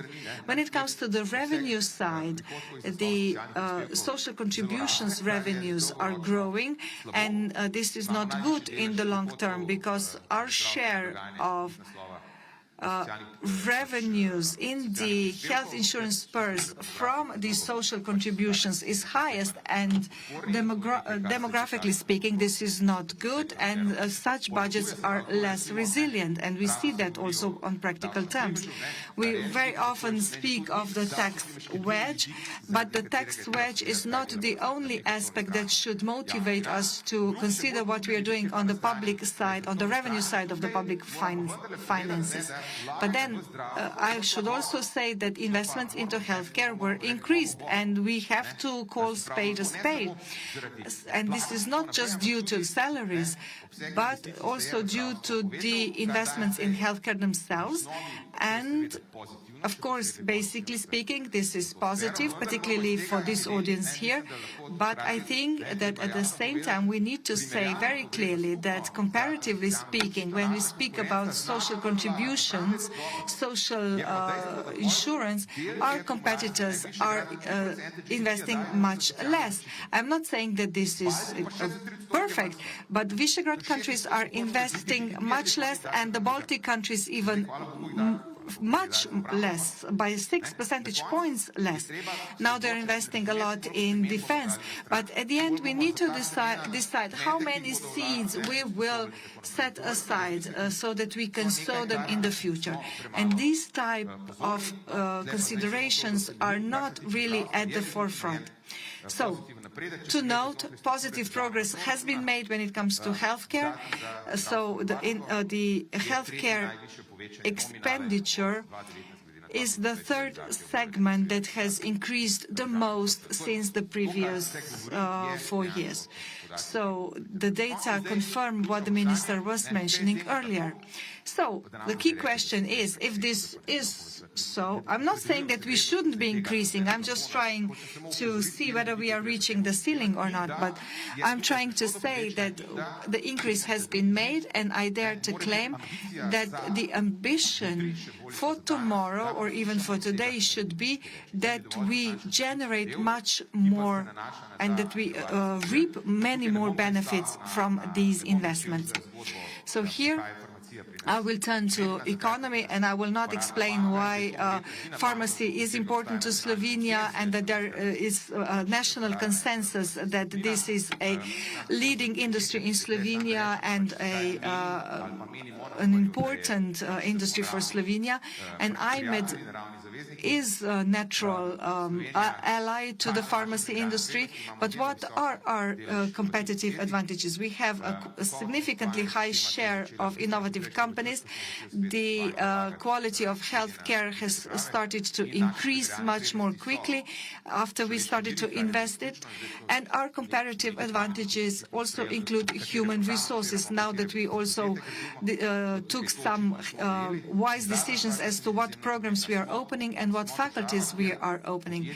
And next, we are a country where companies know how to cooperate really well amongst themselves, but also with the centers of knowledge. And if you bring these elements together, when we understand in Slovenia that something really matters, we can be extremely efficient and effective. But I'm using this as a baseline. This is an area where we generated most investments, and now we have to ask ourselves how we will go from where we stand even a step further. So, from the industrials to creators. So I would like to start off by digitalization. These slides are not adapted only for health sector, but I will try to adapt them as we go along. The data on the impact of digital investments per productivity growth You see here the European data for European companies, and it shows that digitalization has a strong positive impact on productivity growth, meaning those of us who will work will need to generate more. One of the conditions for that is digitalization, and the use of more demanding digital technologies even reinforces that impact. And what is key is the integration of various digital technologies. And from that, those people who are doing that and people who are using this process more quickly will grow more, will also be able to invest more in the end.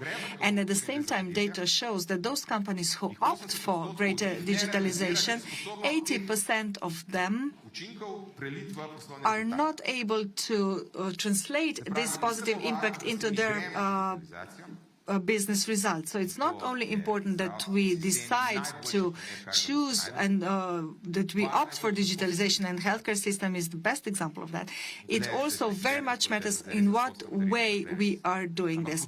And here I'm on a slippery slope, but to put it on in simple terms, I studied your paper slightly, but the bottom line, as I understand it, is that if we continue to engage in sick care, if we wait for people to get sick and only then get these people into the system, and then we will pass these people from one another as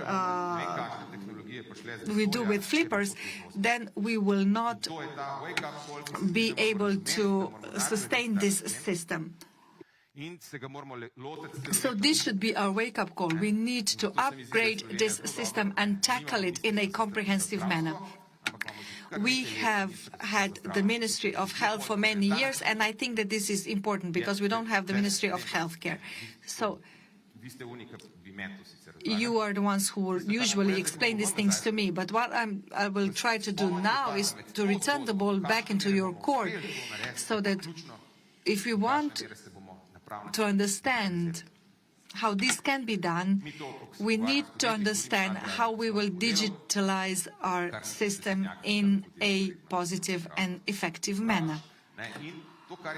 So the logic of digitalization usually is that we will do something faster and more cheaply, and this is what we call operational excellence. Of course, this is a needed precondition, but this is not essential. What is essential is that we will be able to move from this and turn our sick care into healthcare, and we need to do this in a comprehensive manner, not only to ensure that processes are operational, but also to make sure that people will not come to the emergency ward when it is already too late. So here we see the business sector. I've got 5 minutes. Okay. In this context, the business sector has failed thoroughly over the last 4 years. But not the health sector. I don't have the data at hand, but there is a structural difference.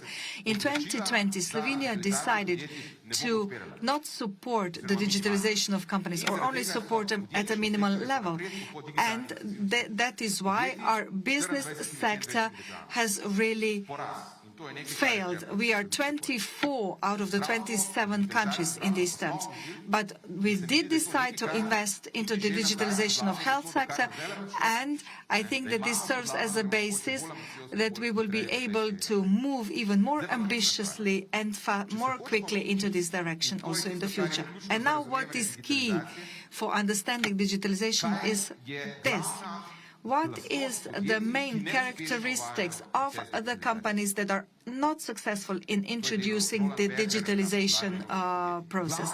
This is what Roland Berger studied. Their main characteristics is that these companies understand the digitalization in the way that they will digitalize processes as they are, from A to B to C. So we took this piece and we put it there. So IT department should achieve that the processes that we carried them out in the past will now be digitalized. And I guess that this is what is the reason for the healthcare sector, that people are having even less time to do what they are supposed to do. So we are digitalizing things as we were doing them for years on end. And the same thing goes for the faculties and the University of Ljubljana and the Institute Joseph Stefan. But this is not it. Let me repeat, we need to understand that we need to build on the system as it functions. We need to upgrade it, which means that we need to define the processes in a different manner, and we need to engage people in this. So what am I saying? The digitalization process, the health development strategies and organizational staff is part of the same picture. By the way, previously we had the question where we need to invest. Slovenians understand that we need to invest into buildings, machineries, and that we need to build certain digital tools. This is understood, but that competence is dependent on our upgrading the business models, and that this is how we will need to move to break through innovations and reskilling and changing our production processes.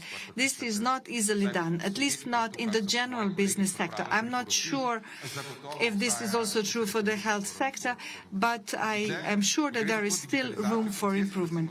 So when it comes to digitalization of processes and AI use, the Slovenian companies, including large companies, are already lagging behind all the competitors, not only behind the lead innovators. We are also lagging behind the Visegrad group and the Baltic countries. And what is essential is the following slide. When we are speaking about the business sector, we are saying that there is a link. So we said that the movement from sick care to healthcare needs to go through digitalization. So if we want to do healthcare, we need to understand what is going on with each and every one of us, meaning that not every subsystem or subgroup of institutions can be closed down, and then we will send each other envelopes. This is not how modern healthcare can work. Therefore, we are telling to the companies that if they are unable to understand their customers, CRM, data and analytics, how will you be able to understand in which way you need to develop your product and what price your clients will be ready to pay for it? But the same identical thing applies to the healthcare system. How can we successfully treat people and adapt our systems if we are unaware as to what is going on with each and every one of us? And for that reason, some positive notes. This is what our strategy says, that we will have a data-driven healthcare system. And this is the right way to go. This is the precondition for us to know what we are going to do, because otherwise we will just be talking about the costs and people will be on strike. But if we want to move and to make this transition, and if you're renovating a house and if you are ordering your stuff one after another, they will always complain about the previous group of builders. So if you want to act before a person is really, really sick, then you will have to follow each individual. Of course, we are doing good in terms of screening progress, but we have to build on that further. You need to know what is going on with me. So from that perspective, I would like to suggest, and we are recommending, that we tackle the digitalization system and upgrade the systems in this way. And what is most positive to this story, and I'm here really focusing on health and healthcare system. Now, to the companies themselves. If we manage, as we are a small country in Slovenia, there's 5 people of you who need to sit down together and reach an agreement. This is not possible in big countries. In Germany, it's useless to show them these slides. Of course, it works in theory, but we are able to realize this among the first. And if we are able to bring this data together, this is pure gold. This is much more valuable than oil at exponential value. Why? Because on this data, you will be able to test all the innovations. And now let us suppose that we will indeed be able to wake up in Slovenia and attach educational systems and other systems to that, and then to go a step further, that the state will start thinking about the regulatory sandboxes so that we will test some things anew. I can tell you that if we tackle this way, then FarmaForum in a couple of years will be hosting the bosses of the biggest European companies and European CEOs. Because if a country can bring such a basis together, and if it can tackle healthcare in this manner, then this will mean that we are pioneers. I said earlier that we know how to cooperate, but still what we are missing is a little bit of ambition, and pharmacy is the best case for that. The ecosystem of companies and intensiveness of cooperation with the knowledge institutions all speak favorably to this. And this is the vision that we can realize. We are doing well in this respect, but we can go much further when it comes to the cooperation between companies, institutions of knowledge, healthcare institutions, and the state. So this is a system where really we can be special, where we can act as pioneers, and for which all conditions are ready. So I'm really fascinated that we don't need anything from outside. We don't need any permit for that. We don't need any oil. We don't need any oil refineries. We have everything at the reach of our hands. So this is our invite to bounce up, and if you do that, sky's the limit. Oh, I wanted to add another slide, but this is my final thought. All of this comes together and into this positive spiral, which will be based on creativeness. And when it comes to musical instruments, creativity is something that was born in Slovenia.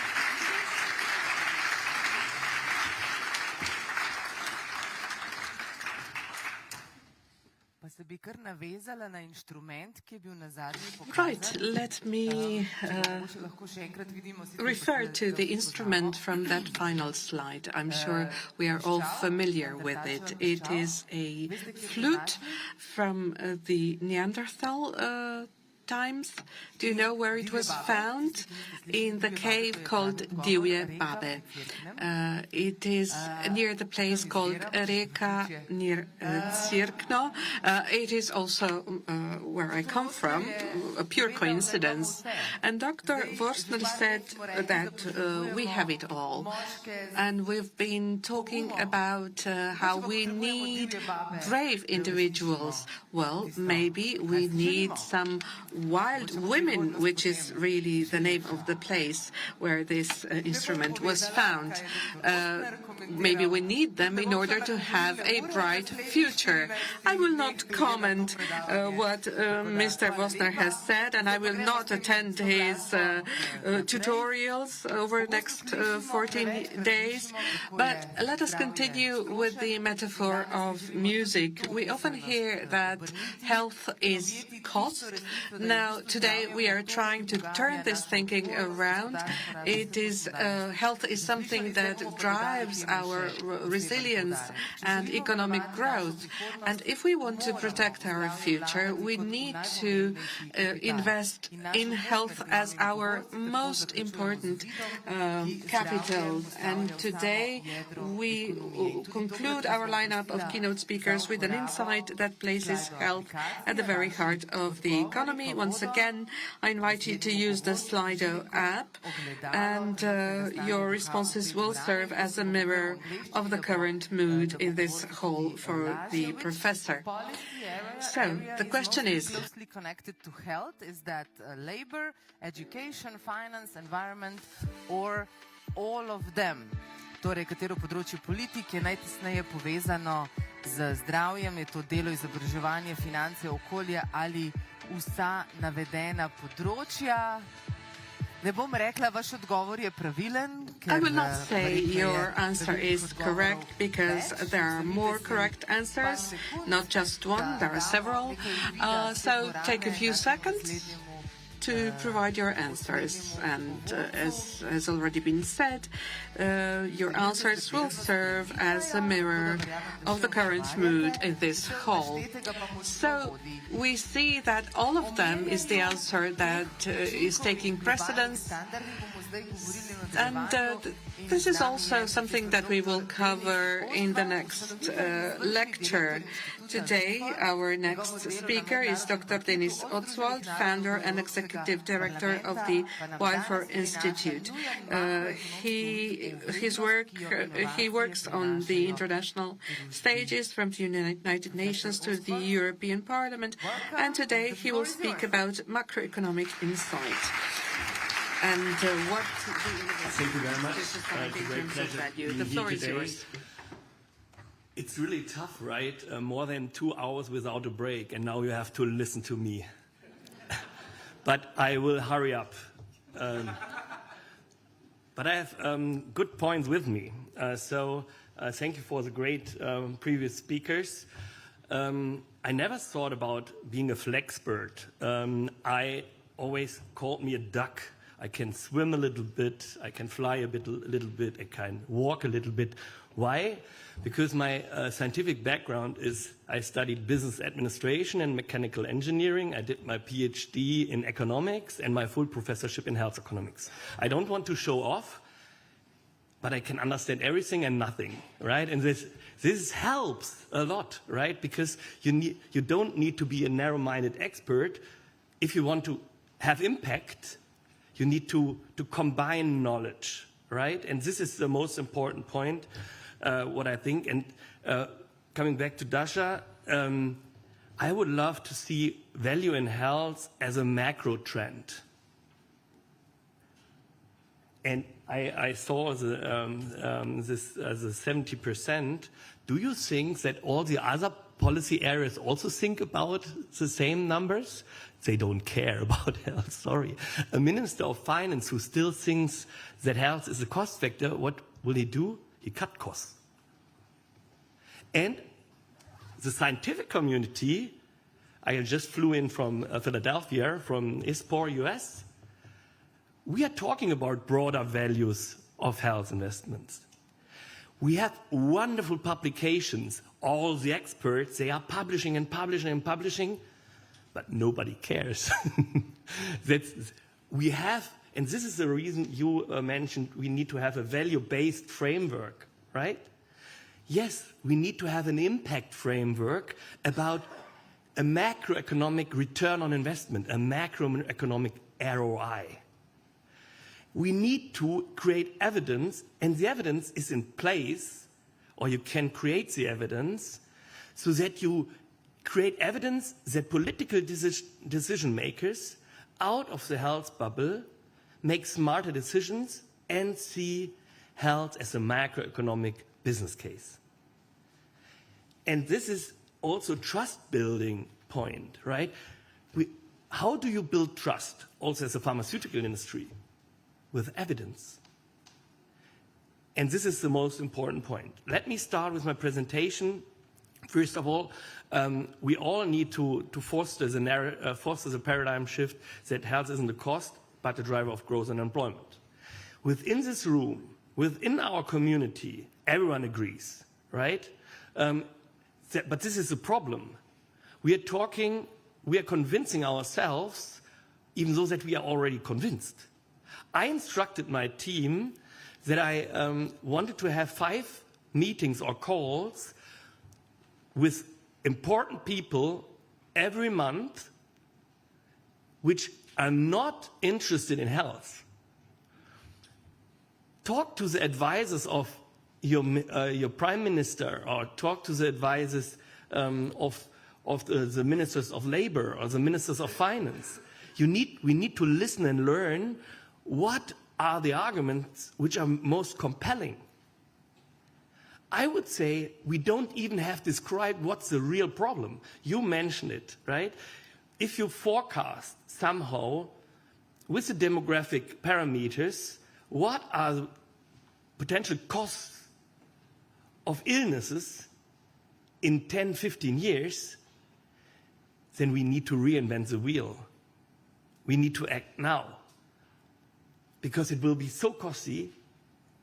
So we need to invest now to create emotions that health is important for us, for ourselves, for the society, and for the world.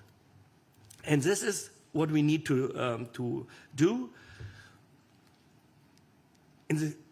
Unfortunately, I say in the past, also the healthcare sector has seen itself as a cost factor. Now we are talking about health as a driver of growth and employment and innovation. But to be honest, in this geopolitical situation, who really has health on the top agenda? Nobody who decides about budgets. So we need to learn how can we describe a problem for them so that we are part of the solution. And we want to grow.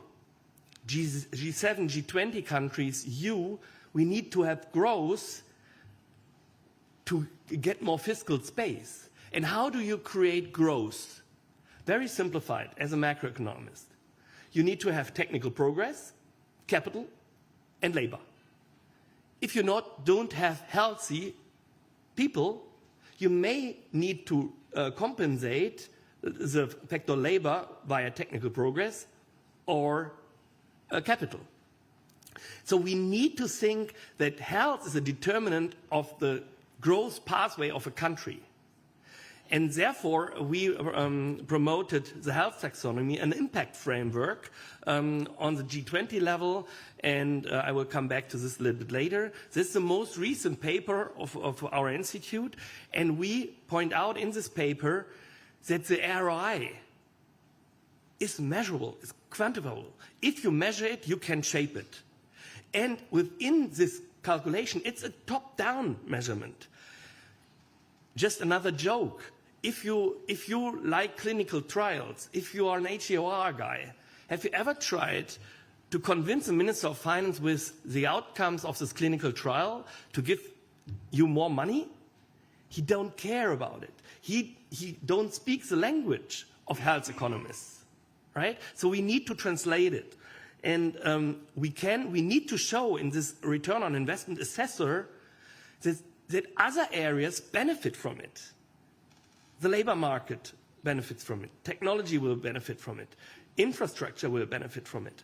So, and we need to somehow create a feeling of urgency, right?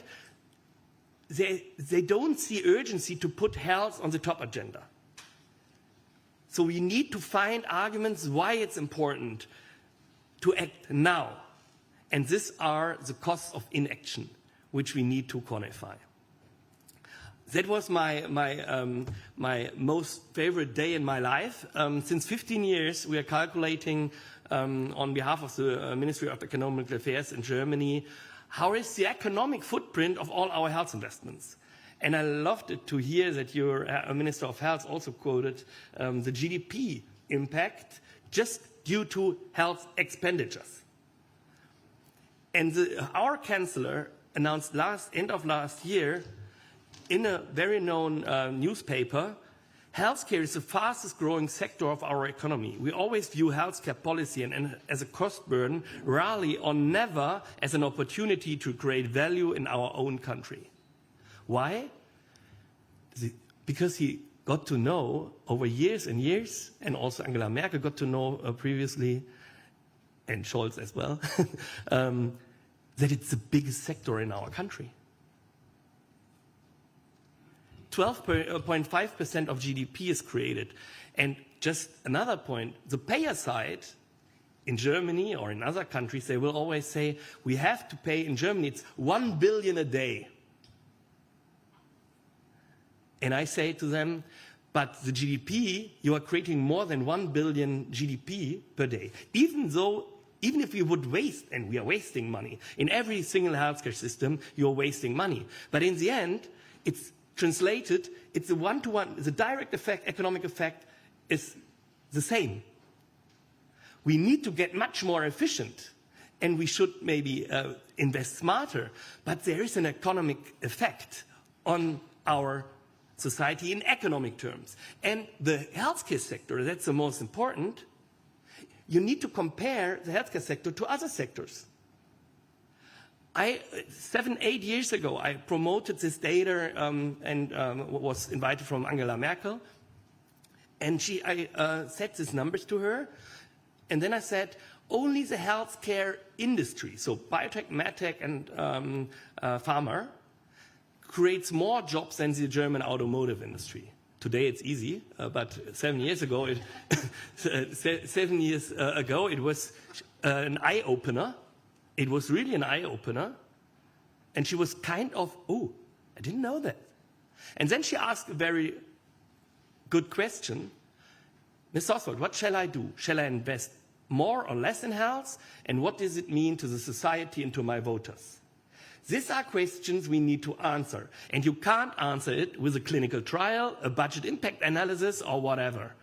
You need to think, you need to have a broader impact framework to answer these questions. And that's it. Very simplified.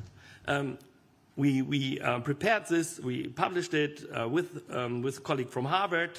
He likes it sometimes because he said, Dennis, your thoughts are so simple, but so great. Translating microeconomic data in macroeconomic data.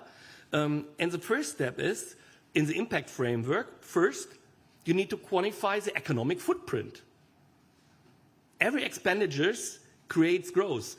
Yes, there is a criticism at the GDP. If there are car accidents all over the place, it stimulates the GDP. Yes, if we are wasting money in health, it's stimulating the GDP. But GDP is GDP, right? Second, we need to find out how innovation in product, processes, and structures create better health and more productivity. So that's the beauty in the healthcare sector. No other health sector in the world creates an economic footprint and makes people healthier. So there is a productivity effect. And the third is we need to measure how interventions and innovation reduce the future cost of illnesses. Because this is the real problem. What does it mean to the fiscal incomes? What does it mean for future financing of healthcare systems if we still keep our systems like a repair shop? So we need to be disruptive to think, how can we create better health, invest smarter in prevention, early diagnosis. I will come to this a little bit later on. But this is key, right? If you really want to have an open ear, you need to talk to ministers of finance about what is the damage to GDP of cardiovascular diseases or cancer in 2035. I know no number and no modeling will be correct, but therefore you can do scenarios, right? This is the real problem, to create a call for action. Just some numbers about the economic footprint. In the European Union, 11% of our wealth is related to health investment. 30 million people it's comparable to the GDP of Spain and Estonia. Close to 30 million people are working in the healthcare sector.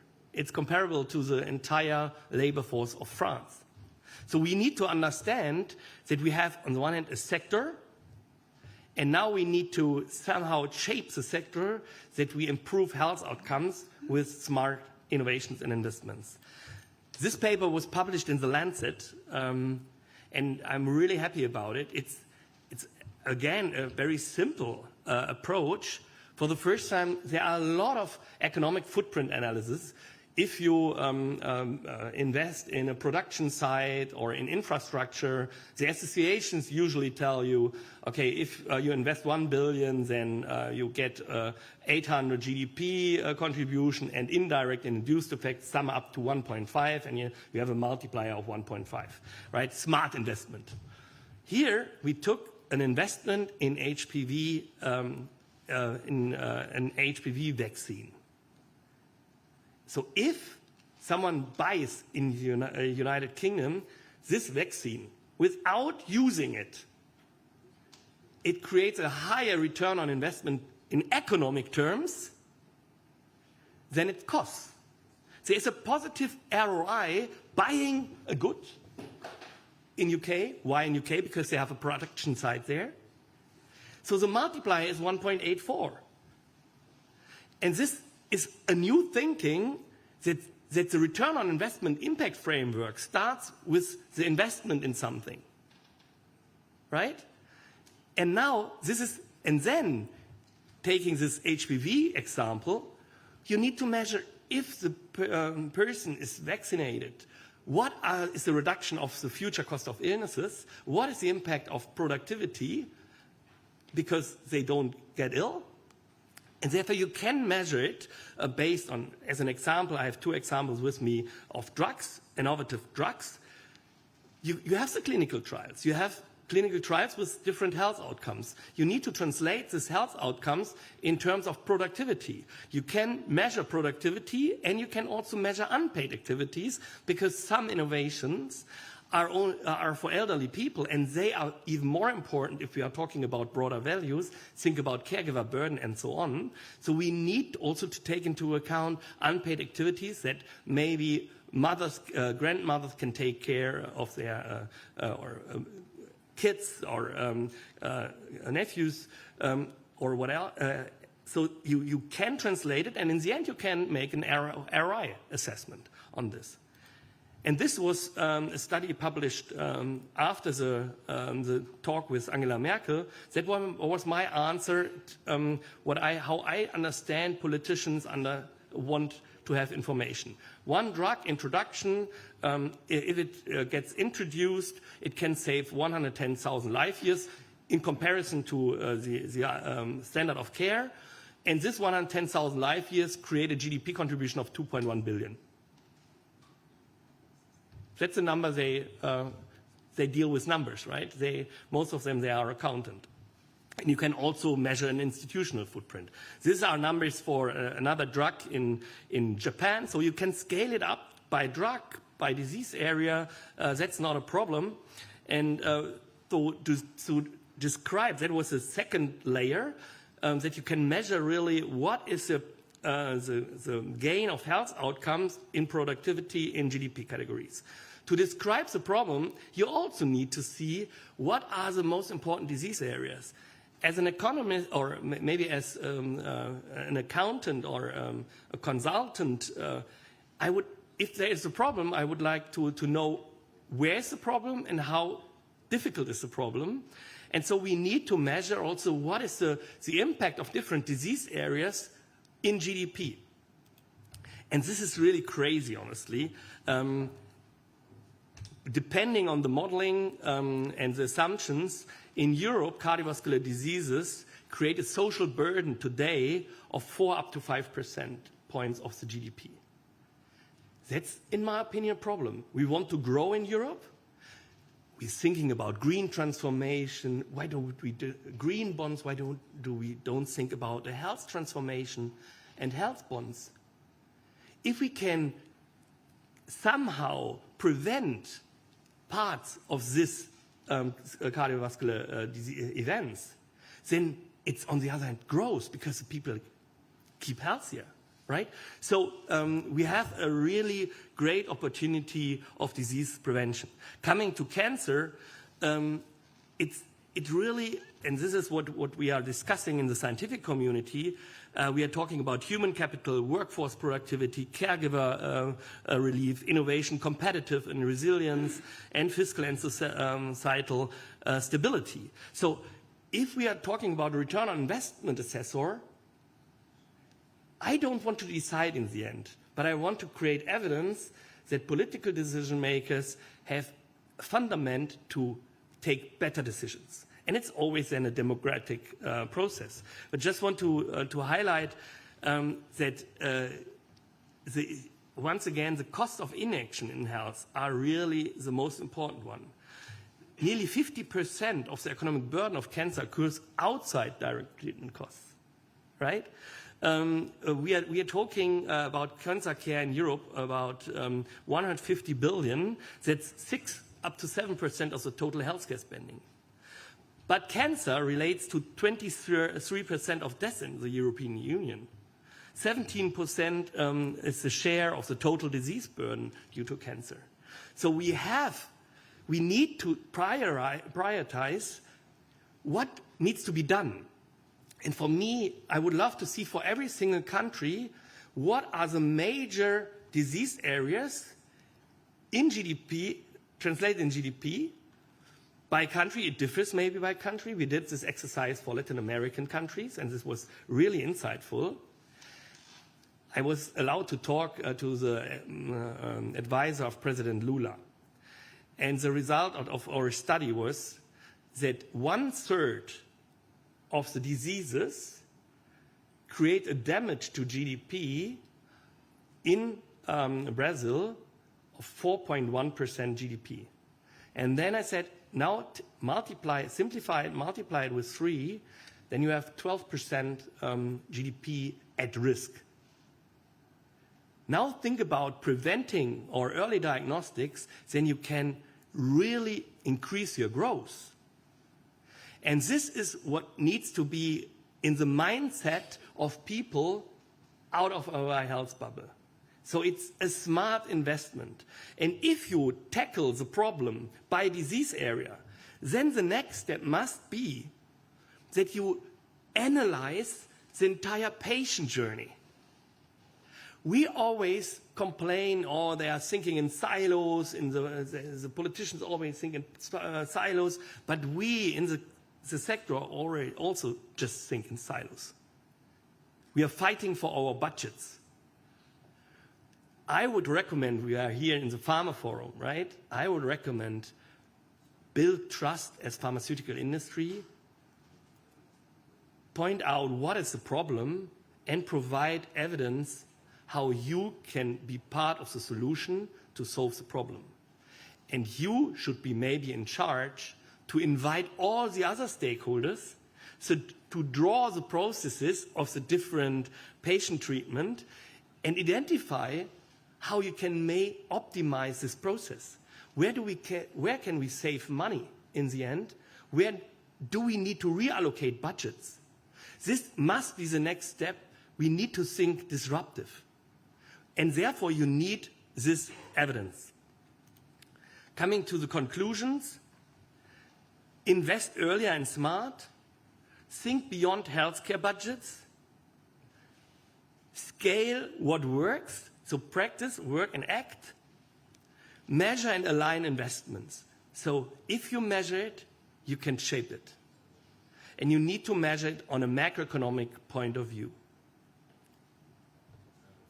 Last point on the left side is now the 17 SDGs come in again, what Dasha mentioned as well. That was a slide I presented at UNGA, so the left side of the slide. I presented the UNGA in New York because I thought since 2 decades I always promote health isn't a cost but an investment. It creates growth, employment, innovation, resilience, competitiveness. But yes, I repeat, it's important because then we may get to this mega trend. But I thought about a more dynamic thinking. And I want to set somehow the idea, if we are thinking about health as investment, we need to think about we are starting a positive feedback loop. Investing smart in health sparks innovation in product, process, and structures. Let's measure what is the impact on health, better health. Better health is more productivity. More productivity is more growth. More growth is more fiscal space. And more fiscal space can partly reinvest it in health, and then we have a positive feedback loop. Last sentence, and I'm very emotional about this. And I will work another 20 years in this area. What's frustrating sometimes, there's so much evidence in place. It's not about a scientific, we don't need to reinvent the wheel concerning the scientific method. But there's so much evidence in place. And so many ideas, and we have now a return on investment assessor. We can say, should I either invest in A or B or C? But unfortunately, I haven't found a lot of investors yet. That's really crazy, isn't it? But I have an idea. And this is my last, don't even have a slide for this. But there are 5 ways, I think we can tackle this. First, we need really to think with this evidence about reallocation of budgets. Yes, here in Slovenia, you increased the health investments, but are they smart investments? What is the return on investment? Is there really a proof that the more investments create higher health outcomes? So we need to think about, first step, reallocation of budgets and within a given budget. Fun fact, do you know the state North Rhine-Westphalia in Germany? It's Düsseldorf, and it's a huge Ruhrgebiet, maybe you have heard about this. Only this state has 3 times more hospitals than the Netherlands. So sorry to say, it's not a political, sorry the wording, sexy decision to close hospitals, right?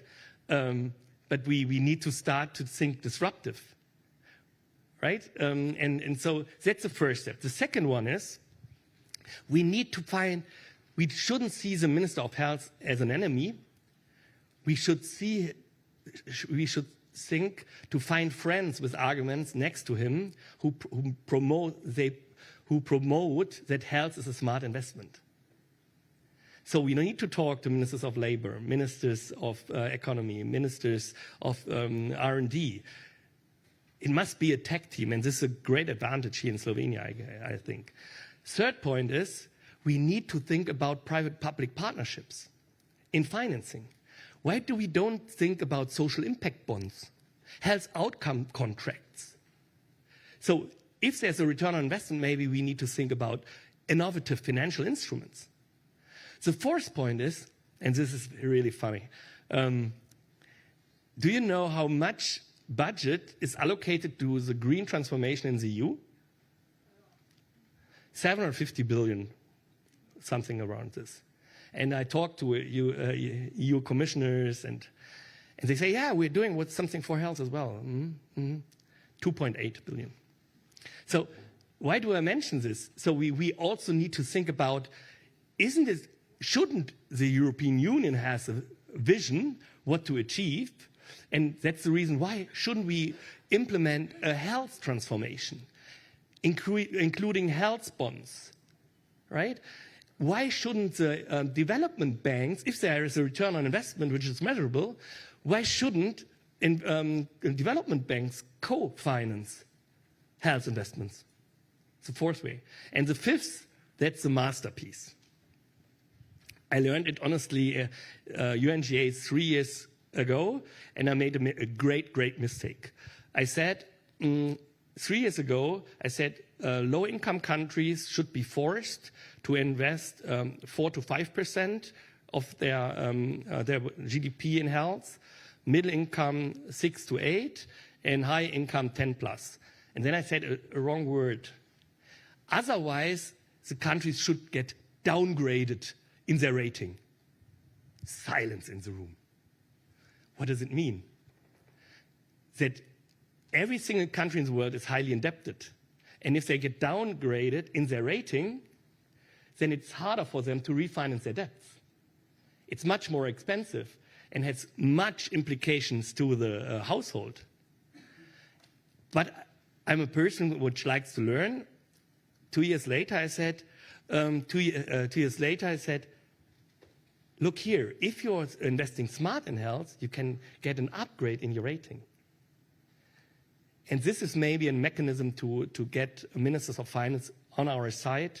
If they have an incentive to care that the health outcomes are high, that the prosperity of the country is considered in the ratings, then we may change the position of our healthcare systems. And I like very much the universal health management. I think we need to do this, and thank you very much for your attention.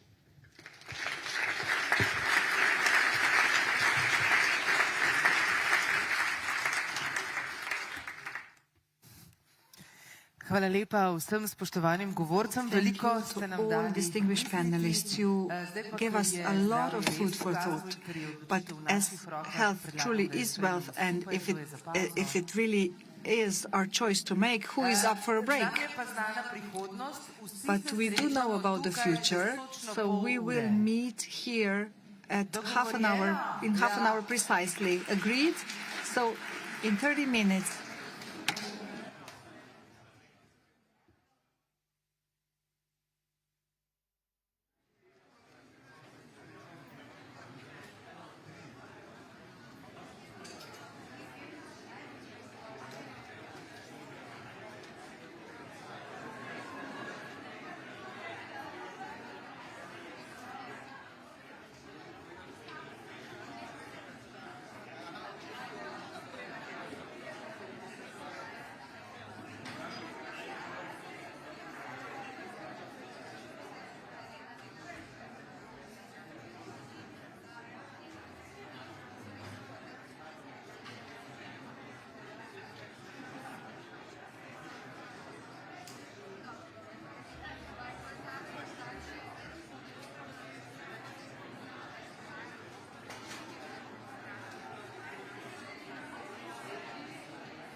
Ladies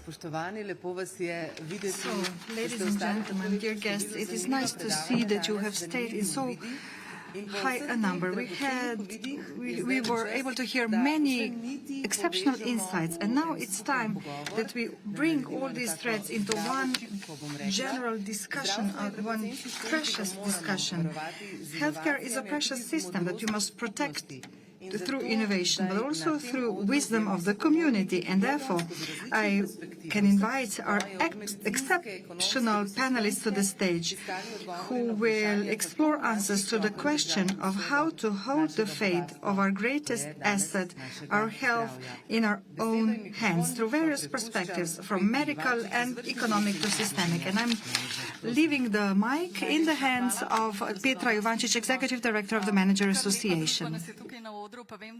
Thank you very much for giving me the floor. Well, I know that we are the only obstacle for you enjoying this wonderful day, but we will try to make this hour as pleasant as possible. I often think about a sentence when I listen to such discussions, and the sentence is health is everything, is not everything, but without health, nothing is, everything is nothing.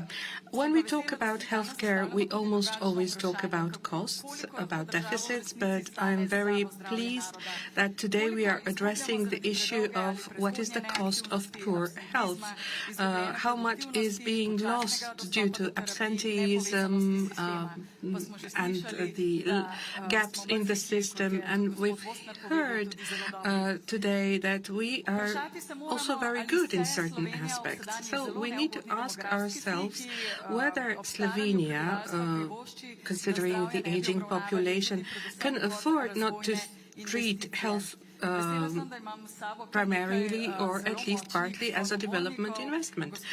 I am very pleased that I have very strong panelists here with us today. Dr.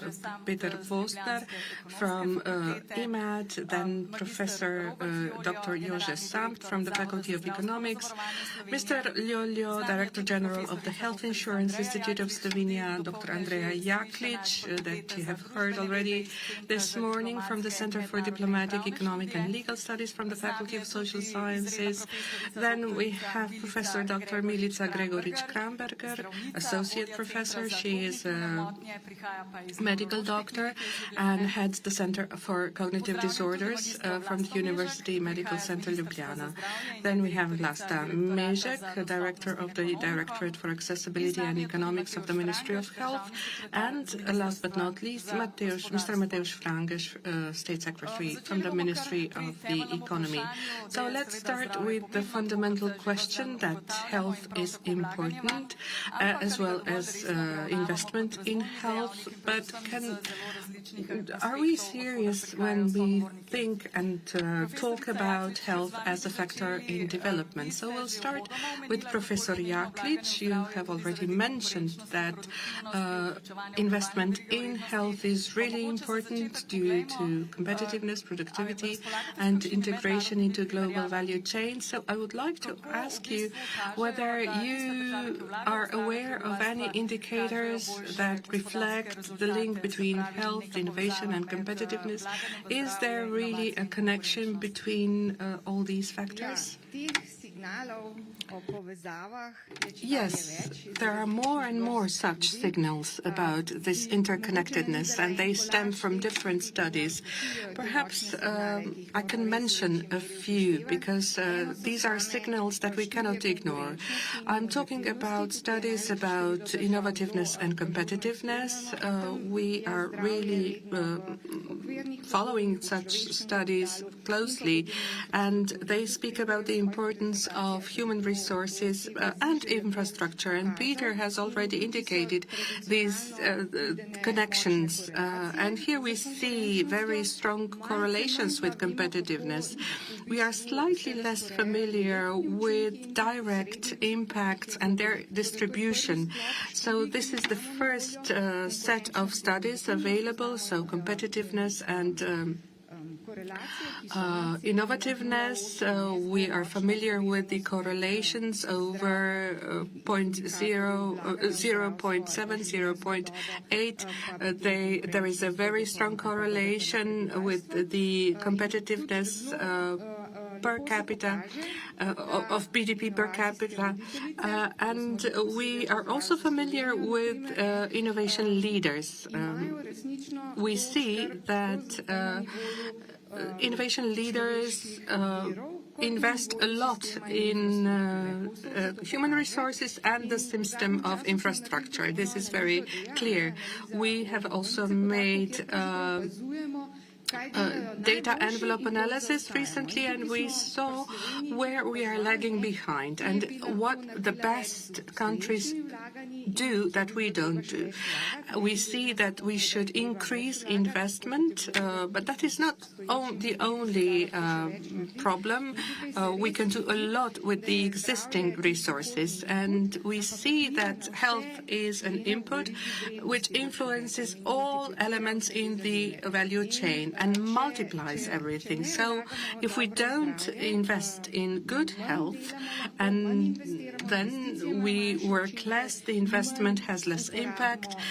We don't use innovations as much as we can. We are very good at. We can be very good in innovating, but then we can have a lot of absenteeism. And this data analysis has shown us what are these connections about. The second set of studies are studies among investors. Investors are very, very mindful of different signals. They follow closely what is going on. They follow the scoreboards and different scales and benchmarks. And here we don't want to reduce cost. We invest in health because of people. And it is very clear from these studies that investors invest into those areas where they expect a return on investment. And health is definitely one such area. So we are talking about foreign direct investment, which is mainly concentrated investment. And the third set of analyses was company resilience. We started with such studies among our export companies, and we tried to see what are the resilience strategies that are being introduced by these companies in order for them to be able to survive different crises. We see also that the share of surviving companies was relatively small, judging from COVID on 4.5% only. But who were those companies? What were those companies? We saw that the surviving companies were the ones that started to introduce health measures for their employees during the COVID, and also those that adopted new models and that managed to carry out the digitalization. So this was a very good example of how one needs to take one step after the other in order to obtain value. And a set of research shows us this and gives us this message. Thank you very much. And now, Mr. Vostner. Your report is a very excellent document which should be further discussed. You always shed a light on developmental ambition while focused on security and stability. And you said we invest a lot, but the question is to what extent are we effective in our investment? And there are several indicators that can be used to that. But where do we underestimate the economic consequences of poorer health of our population? Could you summarize this up into one single statement on the basis of all the data that you possess? Well, what I perceive as a danger when we tackle these topics, such as health, employment, and similar, everything is perceived and considered in isolation. Today we say, okay, we stand here. Today we speak how important good health is, and then you speak to HR resources and they say how important training is, and this concerns every other sector. And when we were drafting this development report, we compared, we are investing to a substandard extent here and here and here, and I say to myself, but how is that possible?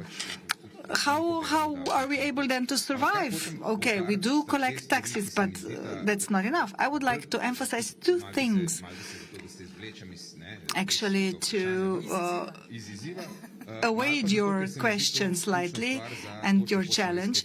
But if we really want to put things and shift things forward, we need to understand that things happen dynamically, and I'll illustrate this with a spiral. So either you are able to turn the spiral upwards as a society, or the siphon will draw you down.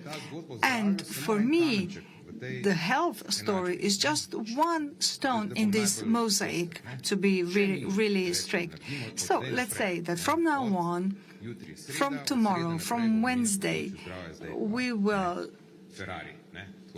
be a Ferrari in the health sector, such as nobody else managed to be. But then on the business side, we will continue to be suppliers. Then this will still be an equation on which we will stumble. So we need to understand that we are a system, a business, an economic and social system, and that everybody has to do their own part, and that every one of us has to understand into which direction we are traveling, and in this way also upgrade and build on our behavior. So from this perspective, I'm always a bit cautious. I don't really like the multipliers.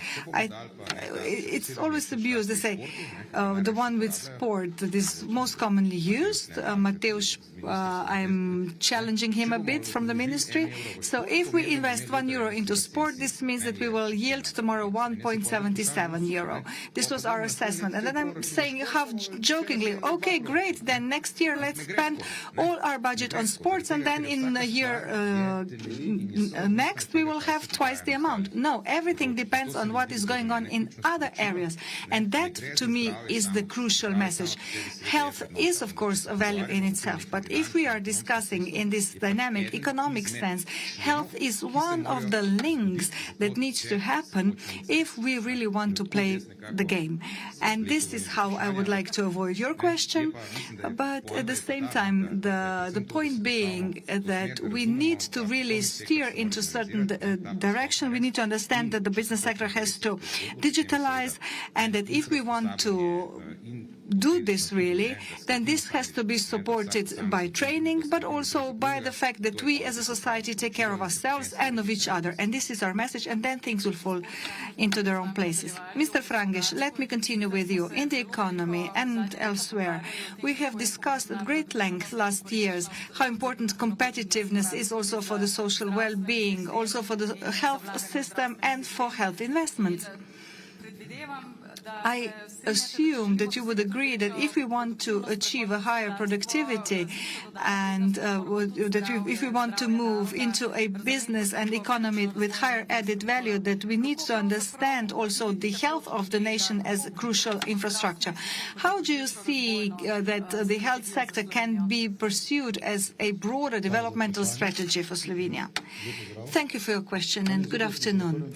This morning in the first lecture, we learned that we don't have just one single future ahead of us, that there are several futures, and that it all depends on what we decide on, how we predict it, and how we manage our contemporary days so that we can come as close to our desired future. So I think that we are not approaching things holistically enough as a society, and this does not only concern the human health in terms of understanding that mind and body are intrinsically linked, but that we need to understand, as Peter just described, that we need to understand that policies are intertwined and the society is also intertwined. In 2035, Slovenia can be one of the utopic or dystopic stories and everything in between. but the question is what we decide for and what will we focus our creative forces into as the entire society to achieve one of these selected scenarios. And I apologize if I am taking this a bit broadly, but a simple question to your a simple answer to your question, Petra, is of course health has to be an integral and necessary part of all developmental policies. Even more, yes, but how? Says Petra. I think that even today it is already one of the attributes, one of the characteristics of this country, which perhaps is not yet reflected in shorter waiting times, but it is reflected in the great athletic nature of our nation. I'm not only referring to the top athletes. I'm trying to say that we are taking recreation and movement as part of our lifelong national culture. The fact that we are so closely linked to nature is a very important aspect. And I think that these attributes, together with the high quality of life, should also lead to the greater visibility of Slovenia outwards, in the sense of our economy, export opportunities, our attractiveness for top global high-tech talents, etc. So, the IMED colleagues joke that I am the head of the Peter Vosner's fan club, but I do believe that from year to year, Dr. Peter Vosner is putting up a very important mirror to our society and always sends a clear message. This year, this message was entirely clear and similar to the one that was formulated 2 years ago by Draghi, saying that we are top-notch in this sphere. We have the excellent quality of life. We are taking care of several civilizatory achievements to the best in the world, but everything can be futile unless we upgrade and modernize our economic setup. This is the same as Draghi said. We can dream of being the lighthouse of climate justice, of being an influential geopolitical force, etc., etc. But nothing of this will be possible if we are not more productive. And I'm quoting Draghi quite directly, and he said that this is an existential challenge for Europe. And I take Peter's and other think tanks' messages in the same vein, namely that this is the question of our existence, namely what kind of society and what kind of economy we want to be. And with this I would like to conclude, so as not to be too long, but I think that it is crucial that irrespective of normal political changes, that we understand that this future hinges on whether, and this might sound pathetic, we are able to select a new national leap, so to speak, that we get a knowledge-based and innovation-based economy that is importantly also a derivative of our health needs, both in terms of prevention and curative medicine. Let me just mention the Competitiveness Fund of the European Union. One of the thematic windows is dedicated to this. Then STEP, which is the predecessor of the fund, places technologies as one of the thematic priorities. And I think that here we as Slovenians have our advantages, because we have the presence of traditional industries, we have a good regulator, we have a good public, inclusive educational and research system, and not least a growingly and increasingly dynamic startup environment. Thank you. We heard a lot about productivity, but I don't want to say that we want to work more, but to work more smartly and thus attract also investments. If I may just add another sentence, yes, but very briefly. And part of this is happiness and satisfaction. And I think that this is the aspect that we are not paying enough attention to in our society. And this should also be part and parcel of this holistic approach. Petra, I know that you, as director of the Manager Association, you are paying a lot of attention to this. Namely, also, it is also up to the management to know what kind of working conditions are there.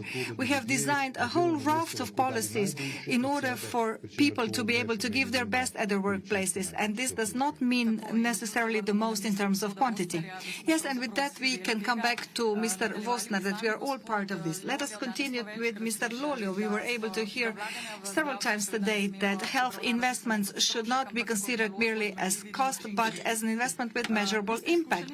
You are a very much experienced manager, and you actually swear to the power of data and analytics, and you are also directed in this vein the policy of the Health Insurance Institute of Slovenia. What is the role of digitalization in your view, the advanced analytics and AI, if we want to achieve a better control over the use of funds and also to detect those health investments that will yield important outcomes? Thank you and good afternoon, everyone. Well, for the entire audience, let me just mention that the Health Insurance Institute of the Republic of Slovenia a month ago during its assembly approved and adopted a new strategy of work for the next 5 years. This strategy primarily revolves around 3 key courses of action. One of them being put the insurance company into the center and develop in joint forces with the insured the best services and solutions. The second course of action is to be a partner to the health sector, to find a higher place in this environment, because the healthcare system is a complex one. We were able to hear a beautiful thought earlier on, namely that we have a wealth of data. We have a single healthcare system in terms of our Health Insurance Institute, not the least. So all this data is collected at a single place, and we can do much more with this. And the third course of action is modernization of the institute itself. So we now started to intensively invest into the new information and technology infrastructure, which will serve as a basis for solutions in the linked to AI and advanced analytics. Some of these projects were already implemented last year. So we will have the biggest private cloud in the country, which will be filled with the data of our citizens, and we will link with other institutions so that we can achieve a quality step forward. And then the second thing that I would like to emphasize is that now that we are setting up the new environment, we need to decide how we will evaluate our services, and we will need to determine what are the things that add value and perhaps what isn't adding value and perhaps should be discarded in our next budgetary planning. In this context, one of the approaches is value-based healthcare, the notion that you all know, where we now set for ourselves to carry out some pilot projects in the area of orthopedics, cardiology, and some other areas in order for us to find out, and I think that I prepared a slide to this effect so that we see how things are done in Europe, because everybody is talking about this, namely that we need to invest in those areas that are more valuable and those areas that contribute to health. So how should this be translated into the payment model, and how should it be evaluated in financial terms? So this is a big topic to handle, but it is crucial if we want to turn around the system, because if the payer does not consider this in the payments to be made, then this is then reduced to a level of a beautiful conceptual debate. So when it comes to the value-based healthcare, I would like to say that it will be easier for us to do this in Slovenia because really all this data can be collected at one single location. You compared us with Germany. We had some German counselors and they cannot really do this, not even in their dreams. So they actually told us that we are an excellent pilot model because we act as a pilot as a whole country. Then when it comes to our strategy, I would just like to emphasize once more that we find prevention extremely important and also the responsibility on part of the insured that this aspect is more pronounced. Of course, from the point of view of the payer, we will be doing this, but all of us here, you all drank a cup of champagne and you took and you ate white bread and a piece of salami outside, and nobody amongst yourselves asked yourself a question whether this is really good for your health. Well, actually, you did zero for your health by doing this. So this is also how we want to make sure that in continuation things do change, so that we really are better focused on healthcare rather than sick care. Then let me also ask you how important data is, because Health Institute dealt at great length now with absenteeism and long leaves, and what were the outcomes? I gather they were positive. Yes, this was a model of how the Health Insurance Institute can play a role of a partner in healthcare, together with the business and the insured.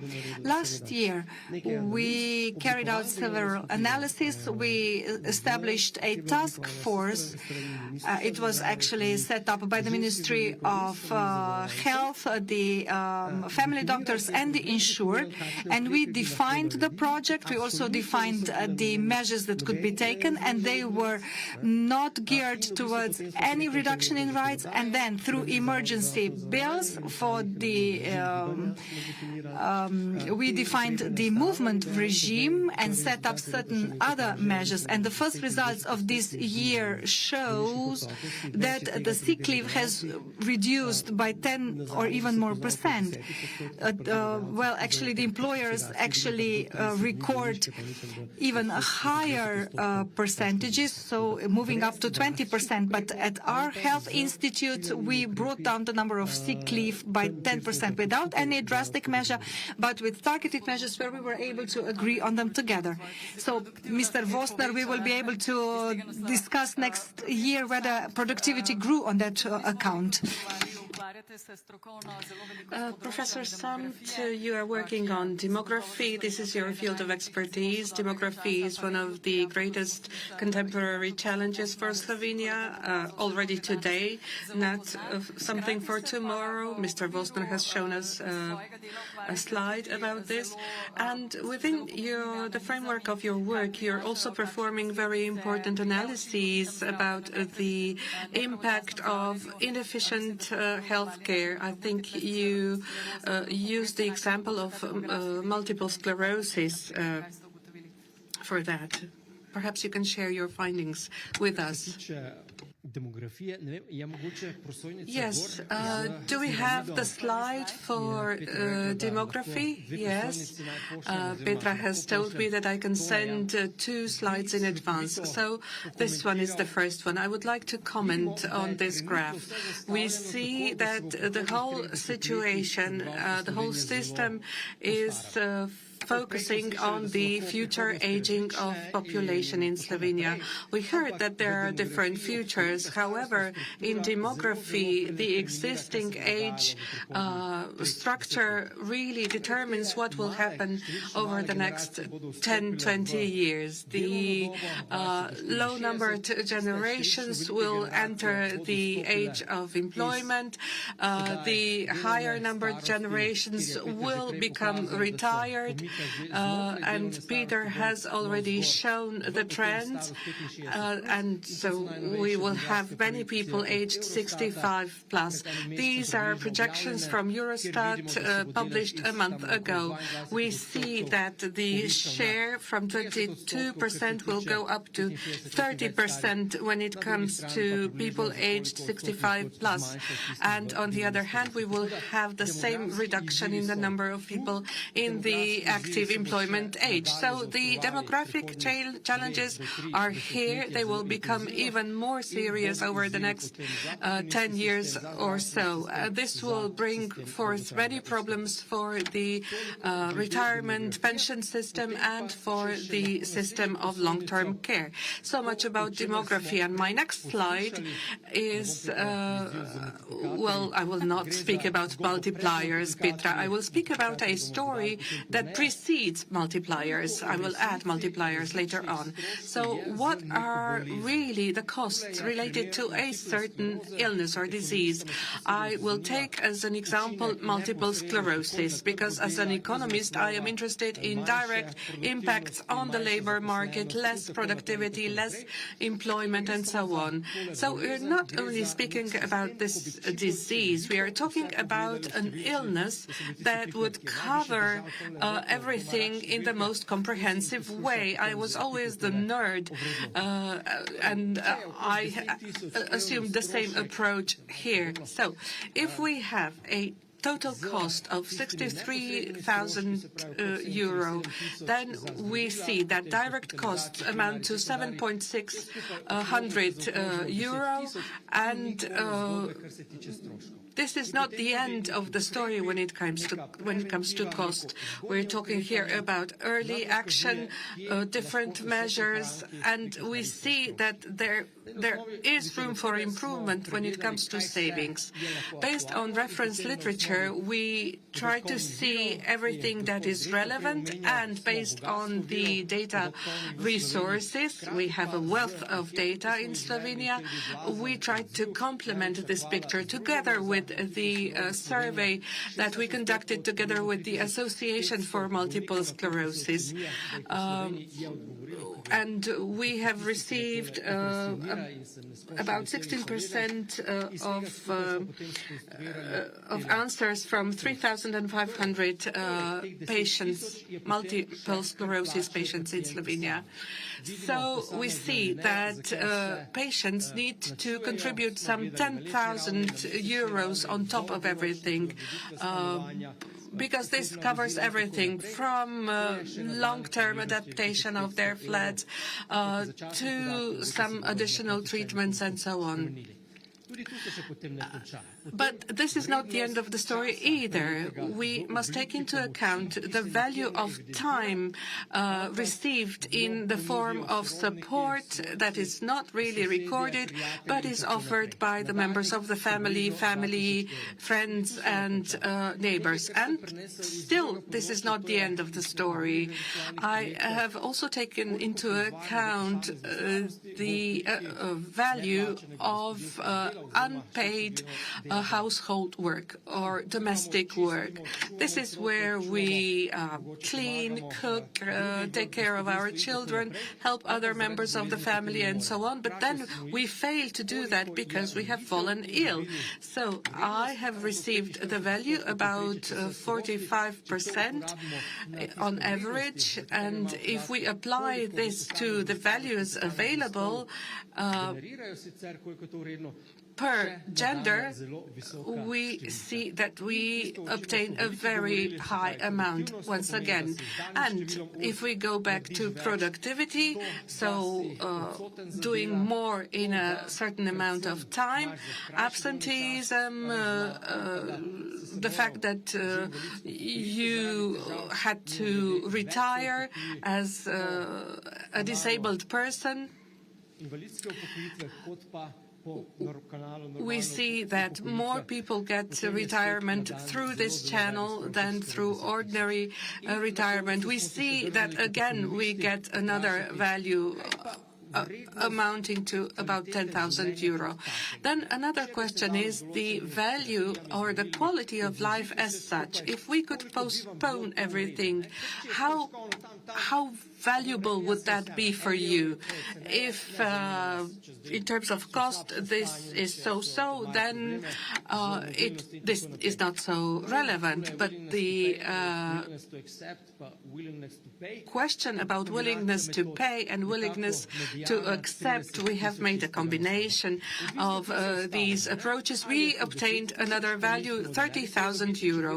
So if we take a look at these values, we see that economically it is possible to measure the investment into this particular disease, how much cost we can avoid, how we can delay the advancement of the disease if we invest in this disease. So this is a methodology that we hope we will see being adapted and employed in other areas as well, for instance, for diabetes, because if we take a look at diabetes, then we see that this is interconnected with cardiovascular disease. Now, we can also use these figures for future projections, not only for a year in advance, but for the rest of your life. Another example, hemophilia. If we obtain a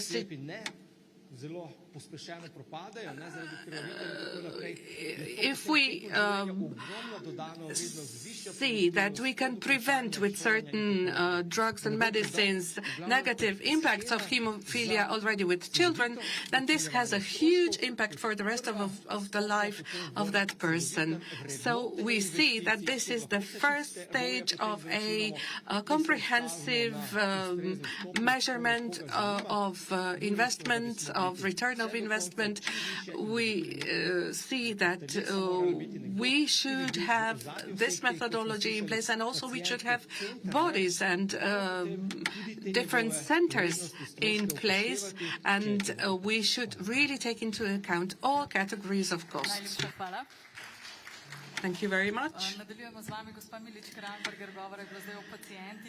And we will continue with Mrs. Kramberger. As a doctor, you see firsthand every day how important high-quality care is and timely diagnosis, then how important treatment is. Now, what is really important for patients in your experience? Early treatment, early diagnosis, because we live in a global world and we can really very quickly learn what are the options available to people elsewhere. Yes, as a doctor, and I've been very pleased to be able to listen to this debate so far. We received very interesting information. One of them being that the diseases in Slovenia that are really the most serious and pertinent are linked to population aging. These are chronic diseases, and they are the ones that depend on our lifestyle the most.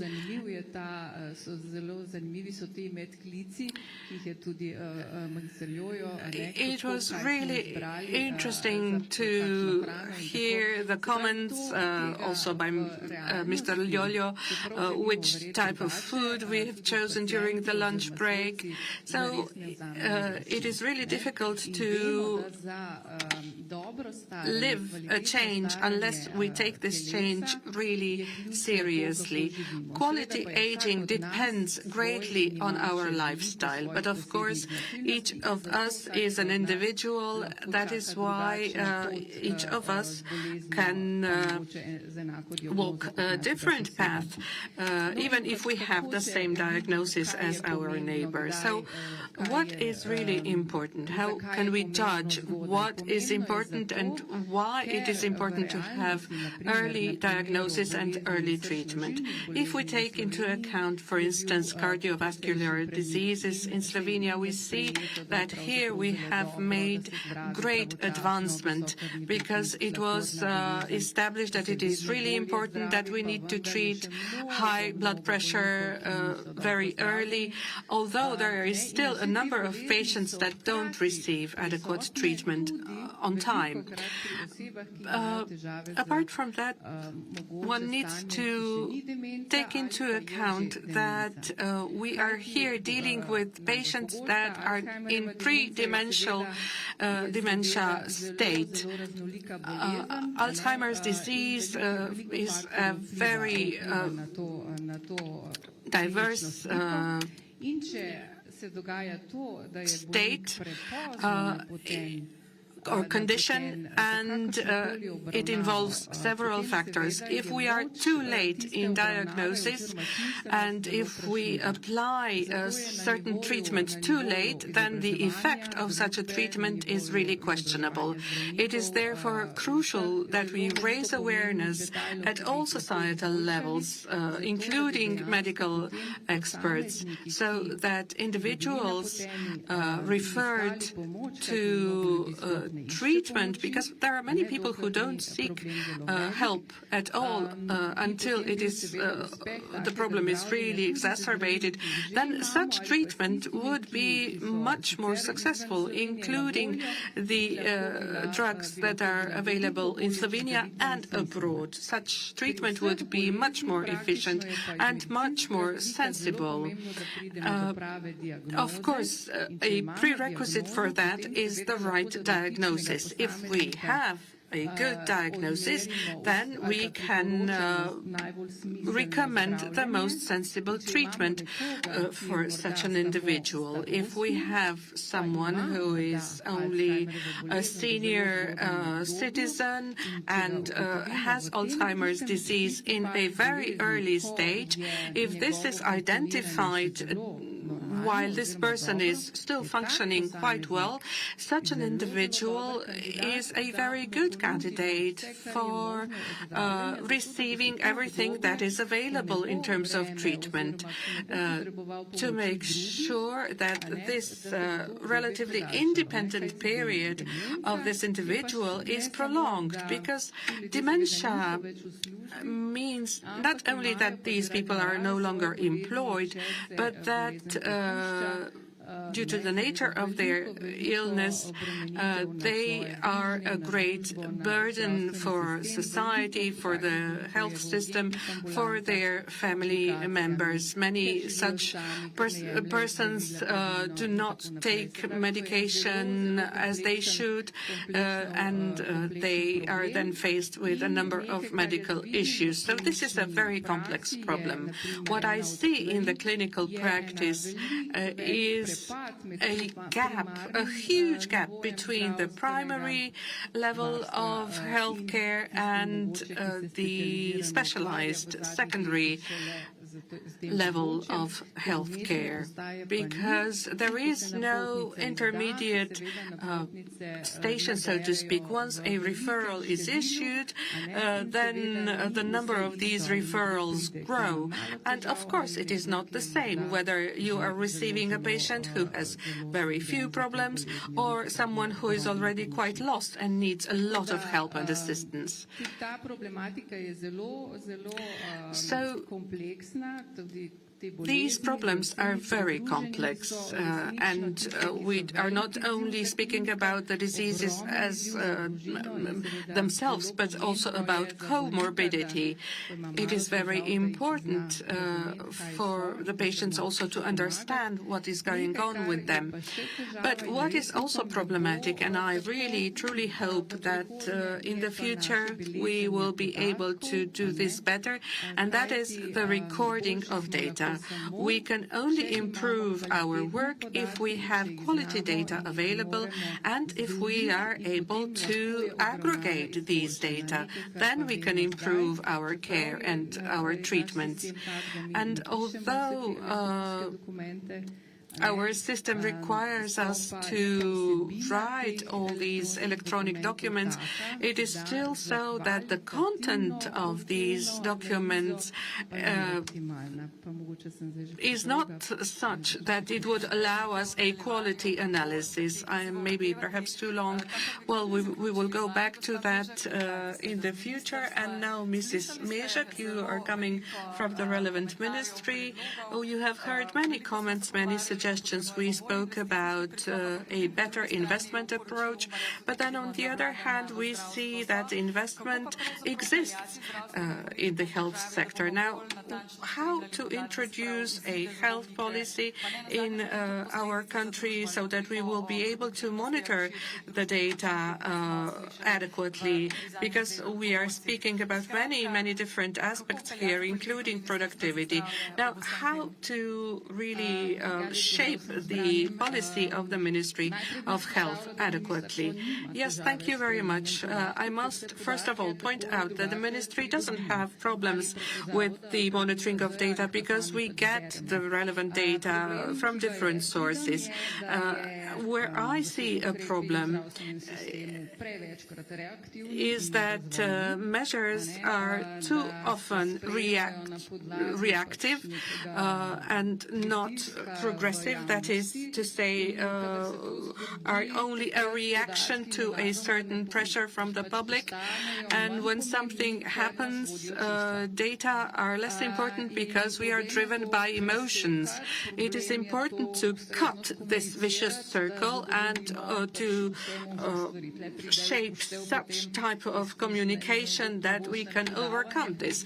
Mr. Vostner spoke about the policy of consensus, showing who needs to talk with whom in order to obtain a certain level of consensus, because we don't have an ideal solution. Ideal solutions do not exist. I don't know if you recall, but 10, 15, maybe even more years ago, the ministry had a logo which said health in all policies, but nobody really had an idea about how to achieve that.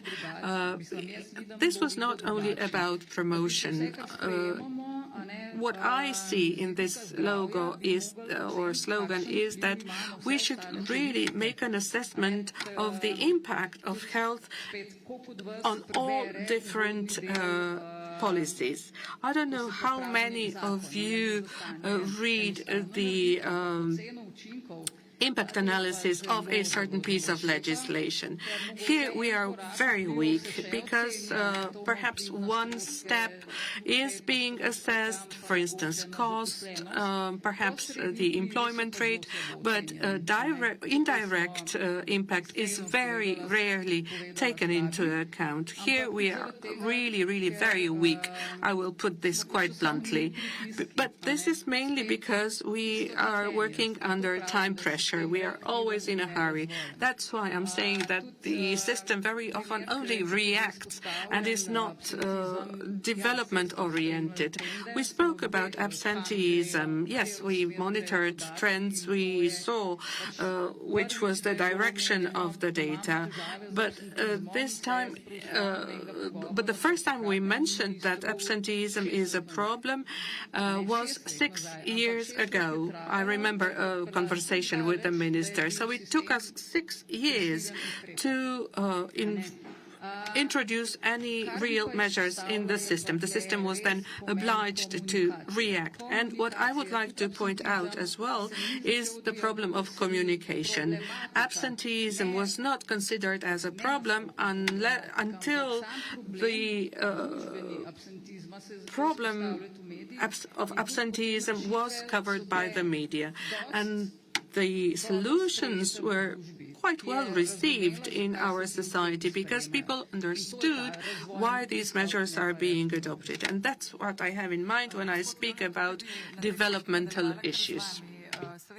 Mr. Lolo, if I can continue with you. Of course, the current or future patients, we want Slovenia to have a stable and predictable and financially sustainable system. But what we are discussing today, demographics related to productivity, and then in the end, when we see how the older population is growing, it seems that the costs will indeed continue to rise. How will we be able to manage this health purse, everything that you are doing, if we want to maintain the access to innovative therapies and access to treatment? I know that you and the Minister of Health are facing a big challenge.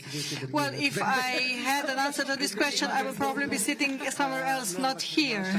Yes, but strategic foresight. Yes, this was half jokingly. Thank you very much for your question.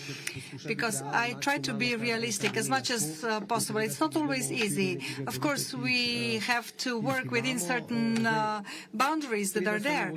And we just need to mention some figures. In Slovenia, the expenditure, the health expenditure, from our point of view, what goes through our purse, is growing by 9.4% on a yearly basis for the last 10 years.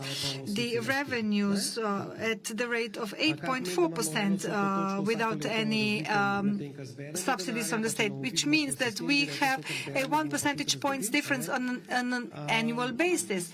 So, and then, of course, we want to distribute all of this. And if this stayed like this, and if the state would not chip in, we would have had big issues already today. So I'm saying this to stay realistic, and various expenditure is growing differently. Primarily the medicines expenditure, 11-point-something% on an annual basis. So the Institute is wondering how we can bring together these demographic trends and the possibilities. And one thing that I have mentioned before is that we should change the payment module so that we are not just paying what is continuing, just what is there, but really that we are paying for value, be it the therapy or intervention, a procedure, anything else. So certain value rather than mere activities that are repetitive. Then another thing that we are trying to address with the Chamber of Medical Experts and other stakeholders, we want to study whether all these interventions are also really necessary. The international statistics say that 20 to 30% interventions are unnecessary. So there is a certain room in this aspect for things to be done. Yes, but we as patients are also very demanding. Yes, of course, I'm saying this. This is why we need clear guidelines or clear recommendations as to what is to be done in a specific case. Because you today come to a physician and you say, well, I asked ChatGPT what I need, and it said imaging and CT and stuff. And there are not many doctors then who say, well, first we will do an X-ray and then we'll go from there, because the pressure is so strong. So what I'm trying to say is that there are still certain ineffective practices in our system that need to be addressed, and with that we can buy some time under quotation marks so that we can, of course, if assisted by the state, because we can't do it differently, so that we can really steer in a normal direction. When it comes to the long-term, even longer-term activities, well, things are simple. We, as a society, need to establish how much we want to invest into healthcare. The colleagues have clearly mentioned what the return on investments are. And then, of course, my expectation is that without increasing certain percentages of GDP, which was already mentioned by our colleague Oswald, it won't be possible. But of course, we can appropriately manage these increases, and this will allow us to get what we need, but not necessarily what we desire for. Professor Samt, well, we were mentioning the Bismarck model of the welfare state. You showed us the demographics. In what way can we maintain stability in the long term, or how can we survive? Well, if I compare Slovenia with other countries, I see certain reserves in longer employment. We carried out several simulations, and if we came closer to the arrangements in Sweden, we would strongly improve improve the long-term sustainability of the public finance system. Also, the pension reform that we recently underwent will have a positive impact of 1 percentage point in the long term. So I think longer employment is the good reply, and it's also linked to the fact that we have a higher life expectancy for more than 80 years. So in Sweden, the trends are similar. They used to have 80, now they're closer to 88. So in 185 years, they actually doubled the life expectancy. And I think that this is a fantastic news. And we see that in recent decades, that over the last 40 years, the life expectancy has been growing by more than 2.5-fold. So, of course, the realistic expectation would be that we also work longer. Of course, we are of the adequate health.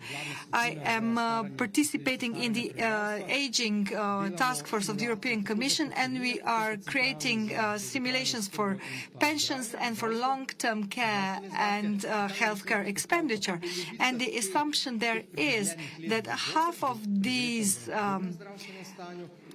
healthy life years, half of this additional life expectancy will be spent in good health and half of it in poor health. So we should now experiment. What can we do with various investments if they improve on productivity and health status? How can we really utilize this to the greatest extent possible? Because, as Peter was saying, the jobs outnumber the working population, and we need to go in the direction that we maintain good health and that we do things that we love to do, and then it will not be a problem to work longer, I believe. Thank you very much.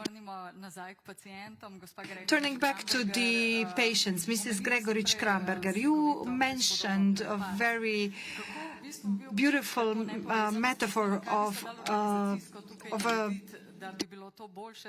an abyss. How can we do this so that we will create better life for the patients, so that they can be more vital and that they can also return to their workplaces more quickly?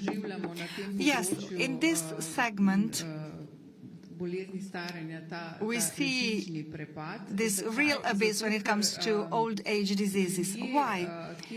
Because if people get several diseases, each with its own characteristic, and it is treated with 1 or 2 medications, and on top of that they then get another problem, then it is really difficult for them to tolerate it. Very often they will not turn to help. They will not seek for answers. And once they're overwhelmed, they go to their general physician, and they are referred by their GP to the system, to the secondary system. And many of these referrals we find are a response or an expression of distress of the GP, who doesn't really know how to resolve the issue that has accumulated and is posing a lot of burden on the patient's family, etc., etc. So many referrals to the secondary or tertiary level, in my opinion, do not have a retrospect effect as the patient, their family, or everyone would desire for. And when it comes to the old age diseases, if we have people, elderly people having cardiovascular diseases and mental or brain diseases, they will never be able to come back well treated, as is perhaps the case after an operation where a certain change in the body is removed. So this is a significant problem, and I think that the solution could be that these referrals be more specified and more clearly agreed between various levels. One way how to do this is to draft coordinated guidelines or achieve agreements between various levels that should communicate better. Why? Because I believe and I feel that in our clinic, for example, we have 2 clinics, And for 5 days in a week, we are actually referred patients for the early stages of dementia, and still people are having long waiting times and actually send people to us who are already in the advanced stages of this disease, and we need to accept them. And this is not good, neither for the patient nor for their relatives, for no one. And when the patient reaches us, we are no longer really able to assist them. And for that reason, I think that we would need to specify in greater detail the nature of referrals. Undoubtedly, when we have e-referrals to various tests and examinations, we mention certain codes. And I think that here we could introduce a change which would allow us a more clear steering of patients. And if different levels cooperated better and if knowledge was improved, certain patients could be well treated at the primary level. What is key is also that the society and the system make sure that we really live up to these recommendations, that we really lead healthy lifestyles, because the solution does not lie in pills and vaccines, but rather in our way of life and in the promotion of preventive measures. Correct.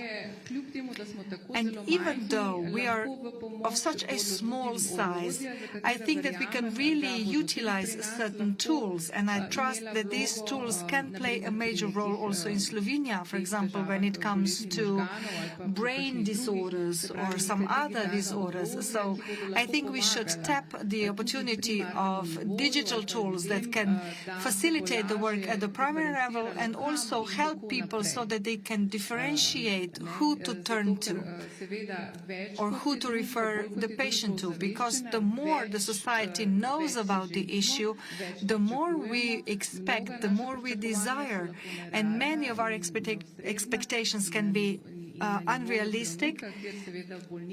And then, of course, a GP will not be wants to help the patient, does not want to disappoint a patient, and they can then feel certain distress. And as Mr. Lolio says, many patients come to the doctor listing their desires, and you have to take the time as a doctor to really explain to the patient why certain things are not useful or needed. But of course, if you in the end recommend people to act preventively, they do not really value such advice. Yes, in that case, we would all like to take a pill to stay young forever, right? I think that we need to tackle this topic much more seriously, or what you just mentioned. I'm trying to bring the challenge into one single issue. You said that we have excellent data. That is true. Also, we get data from the Public Health Institute, etc. But these are statistical data. We are excellent when it comes to statistical data. But what I was referring to were individual-related data, so that not only we are able to diagnose patients better, this type of information permits you really to calculate the probability of something happening to you even before it happens, and that you will then really have certain tools in your hands. And this then makes it possible for less patients knocking on the door of the health care system. And I think that this should be our ambition. Then the acceptance rates and the sickness leaves. I just had a checkup and I got my information as to what is my heart rate, what is my blood pressure, and you know what pills you'll get and what recommendations we'll get. But of course this is a template and this is not valued by anyone. But if we really collected all the potentially available data, and I saw on the basis of the data that they checked my genetics and the values in my family, and then the physician would tell us, well, the probability you contracting this or that is much higher for you than it is for XYZ, then I would take that advice much more seriously. And I was happy to have had the opportunity to have some champagne, because I think it's extremely important how we enter and introduce this change management. Because if the approach is puritanistic, then you can just forget it. And this is extremely important. You need to understand at first step that, of course, I can be privileged, that I can have a glass of champagne after giving a difficult lecture, but that if I don't go out for 3 weeks and not do any sports, this will really be detrimental to my health, rather than that single glass of champagne. But okay, even if we get all these data together, then 2 things have to happen. First thing is for people to accept that their data is processed this way, because in Slovenia conservatism is a big issue, and we need to tackle this problem appropriately so that it is accepted, letting aside that also we need to set up the digital infrastructure and that we need to invest into digital structure. Then the second thing is to know how we will approach people when it comes to recommendations. We are who we are as a society, and I think that if you read our reports, we also mention certain downsides, but you need to really present something that is realistic and implementable, feasible, but also has a positive notion to it. So I think that this is how we should tackle it and how we should communicate it. So with other words, thank you very much for the glass of champagne. Mr. Ljoljo,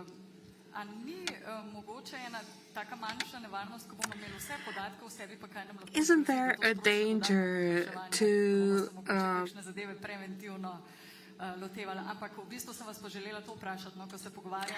succumb to the challenge, even with more data, that we would try to solve issues only with prevention?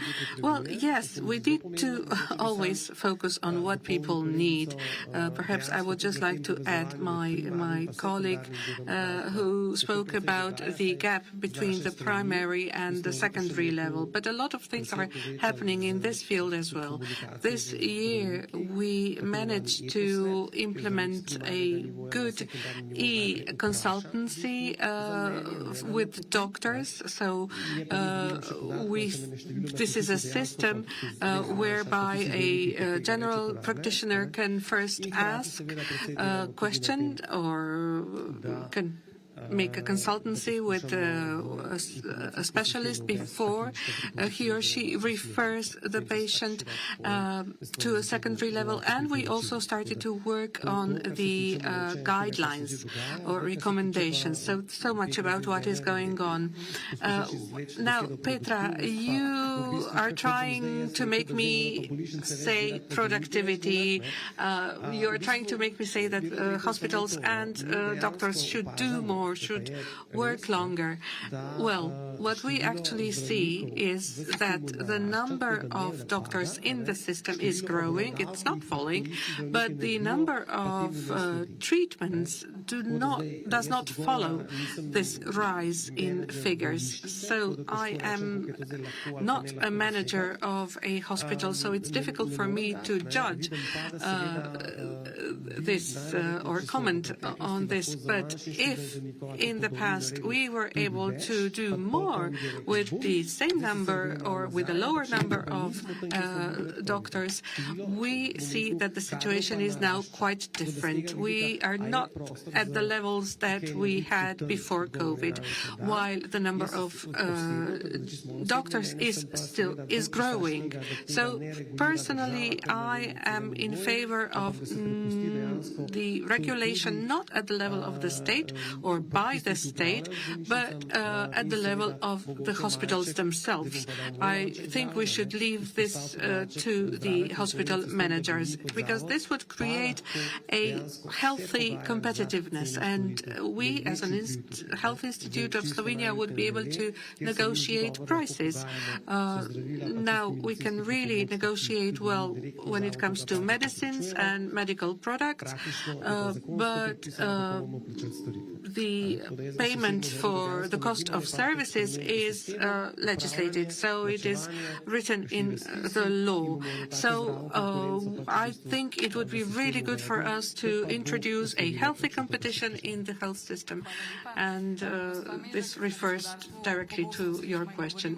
Mrs. Mezek, in the business sector, we often speak about management, and you are saying as well that data is available, so this is something that is very welcome, even though we heard that we need an upgrade of the system, but you also said that we are very reactive. What can we do in order to be proactive so that nothing remains only at the level of reports, but that this is then translated into health, in the health policy, considering the wealth of data available? I think that reactive things can be adopted with a great deal of common sense, because if and we need to make sure that all the stakeholders take part in the process. We need to make sure that really all the stakeholders understand what is the benefit of a certain measure. Unless you do that, you are faced with a mutiny or a rebellion, and this is never good. What I would like to point out is that we are not only monitoring statistical data, our ministry is also actively involved in concrete research and studies. One of them is the Paris study implemented by the OECD, which monitors the quality of life of patients with chronic diseases. The first stage was already completed last year or the year before that. There was a publication event where the results were presented, and Slovenia did really well in certain aspects, and now we are adhering to, and I hope this will be confirmed by the government, to the second stage, which is already the upgrade of the first one. I believe that one thing is to monitor and follow the cost of treatment of a patient, and the second thing is to monitor the quality of life of that patient. And these things are complementary, so we need to work on both sides.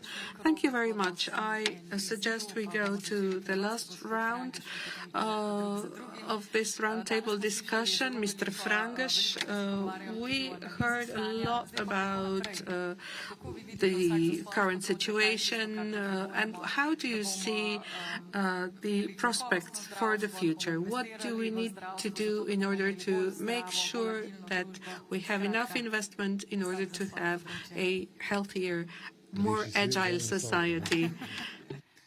Yes, how to save the world in one sentence. From my point of view, it is urgent that we continue with this proactive policy.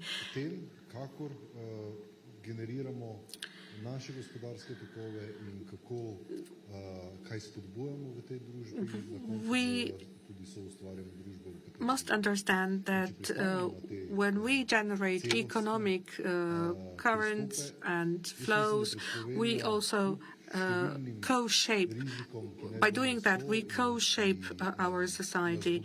And of course, we need to take into account different risk factors. But nevertheless, I think that we will be faced with a nice future. Of course, we need to avoid any kind of extreme situation, because a crucial factor here is balance. When an organism is faced with an extreme situation, it falls ill. And the same goes for society. Yes, I would like to also say that we should not consider ourselves as individuals who must pay something without knowing what we will get for that, but we must make sure that the entire societal system is in question. Something is a cost for myself, but also for society. But at the end of the day, if we all contribute, the system will be better. Thank you very much. And Mrs. Gregoric-Kramberger, the floor is yours. Yes, I think that I wish to see the health system improve. I would like to see a more systematic effort towards the services that are offered. It is not good to think only about figures, about the number of people seeking help. What is also important is that the condition of these people is much more complex than years ago. Now the services are much different from what they were years ago, and also the conditions are different, and they require a more complex treatment. So this is a very important factor. So I think it is crucial to see different levels of health treatment interact with each other in order to, at the end of the day, result in the best possible treatment for the individual patients. And of course, communication is very important, because with good communication, we can all reach a higher level of satisfaction. Exactly. Well, prevention is the ticket. Every time I go to class, every time I teach, I try to promote a healthy way of life, well-being. This is something that is emphasized at universities a great deal, because we have many diseases, mental and other types of diseases after COVID. So it's not only for the physicians to mention this, it's all of us, parents, teachers, employers, and this is an area where I can do something from my micro level. And then, as was mentioned, we have an abundance of data and analysis, but they are not communicated well enough. They are not shared sufficiently. And Carpe Diem, is our analysis has shown that we could achieve up to 30% more in several pillars with the same amount of money. Even when we think that we are doing well, the educational system and human resources, in comparison to the innovation leaders, we are not producing sufficiently digitally literate young people. So we have ample opportunities for digitalization also in the educational system, and we have a lot of opportunities also for Carpe Diem, balance and well-being.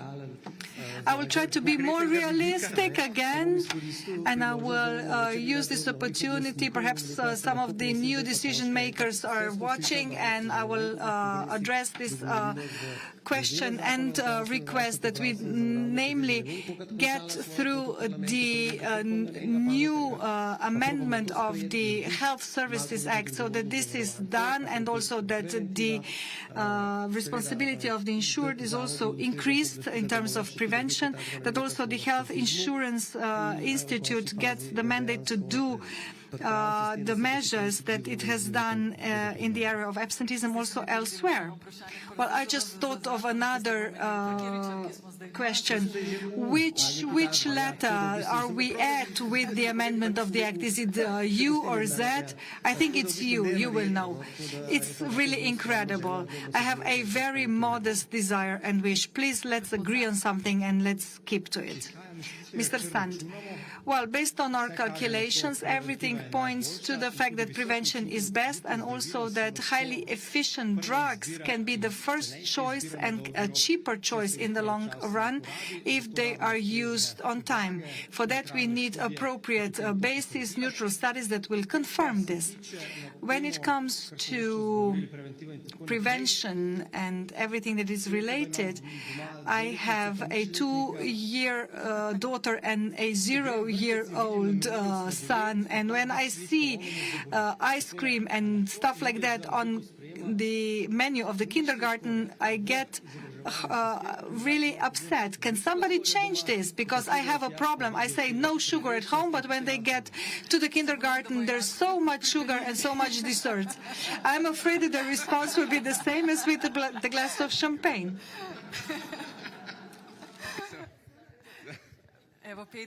Peter, you get the last opportunity. Now you actually made things more complicated. Well, neurologically speaking and from the brain health, we do need prizes, unfortunately. All of us need prizes and awards because they motivate us to work harder and do better than we would otherwise. Monotony is not good, so we need awards, but not all too often. Well, absolute awards, yes. Okay, can you please continue with this discussion in the break? Yes, but studies show that we are highly dependent on sugar, and if we avoid sugar for the first 1,000 days, you are better off. Peter, now you will wind up. Yes, this is as with football, where everybody knows best. I wanted to remind us of 3 things. Well, we are very often mentioning challenge 1, challenge 2. I think it's good to say that Slovenia will not fall apart, especially when it comes to healthcare. Healthcare is important in terms of development, and we will continue to invest in health. And I think this is something that is not debated. Then I really worked hard to make sure that you understand that the small size is an incredible advantage in this sense. If we continue, if we do not step in one place, but rather really tackle digitalization and other supportive measures.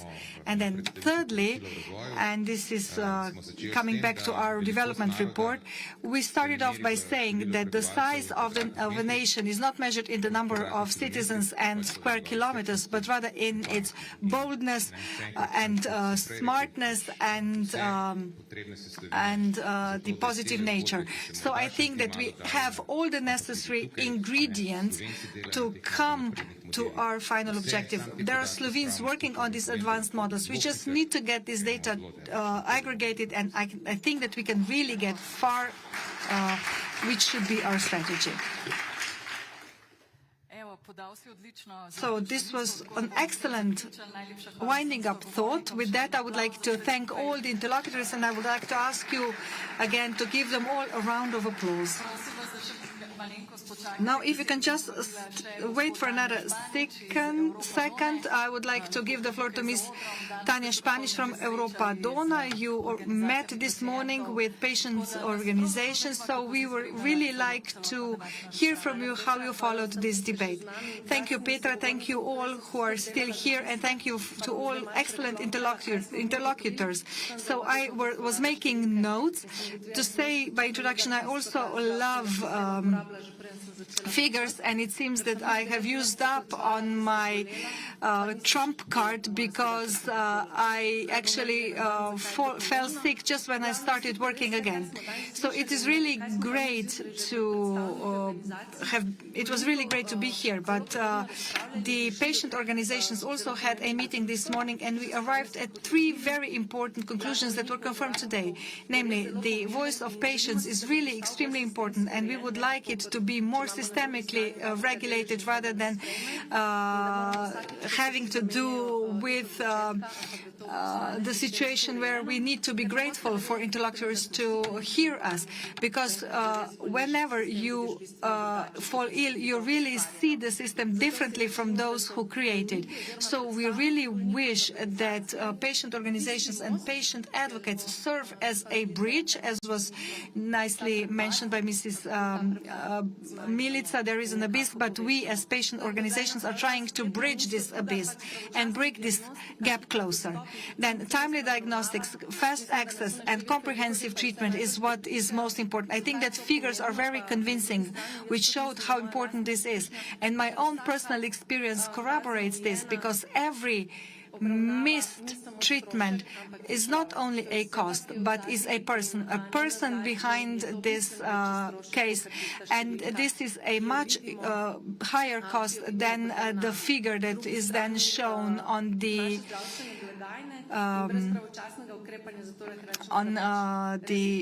health insurance report. So we really want to maintain health so that we have a healthcare system rather than a sick care system. Then the entire conference was devoted to innovations. If these innovations do not reach people on time, then probably they will not really make sense. Why should we have them, though? So we are not only speaking about assistant devices and medicines, but also diagnostics and new models of treatment, which are not really always considered innovative. So we really need to adapt them and adopt them. This, unfortunately, is a cost and will remain a cost, but it is up to us to make something of this cost and to decide how we see this cost. I don't think that this is the right question to ask. Am I really a cost and should I be invested in or not? This is something that needs to be done, because if we postpone it, we will no longer be able to afford it. So the total and the common challenge is that we have a healthcare system which will not put the person at the forefront, which is something that we are listening to all the time, but rather that we start co-deciding on our treatment, that we really understand what we are getting into, and that we also accept the consequences of our lifestyle if this leads to certain diseases. In this way, both patients and the system will understand this as a strategic investment from the state. Thank you very much.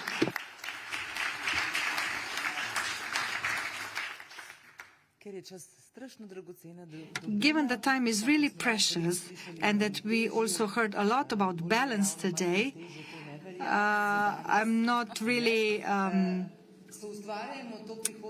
I don't want to press this point forward, but I think that the main message is that we should co-create this future together.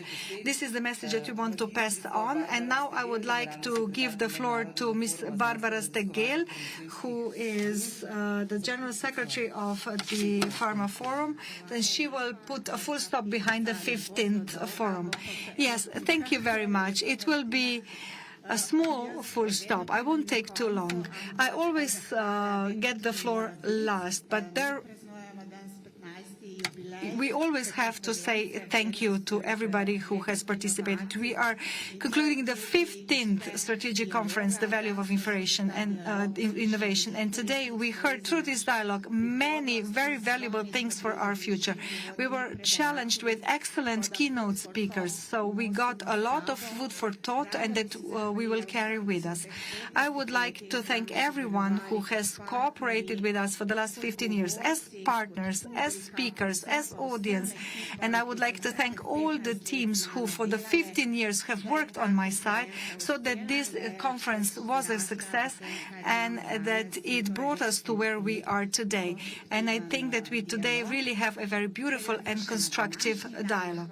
And now moving on to today, I would like to thank the team that was there for me, who did its best to make this conference possible. I would like to thank the Faculty of Social Sciences for their partnership in this year's conference, and I would also like to thank you, participants, and Martina, to you too, of course, also the audience. I think that we cannot imagine any conference without you, Martina. So we were mentioning that there are many insecurities that are surrounding us, both at the systemic and social level, and it seems that the structures that we are setting up, or that we are trying to set up, are eluding and escaping our grasp.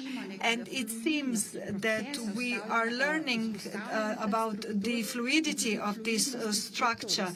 And every structure that we are establishing is changing fluidly into something new. We thus need to make sure that it will turn into something better.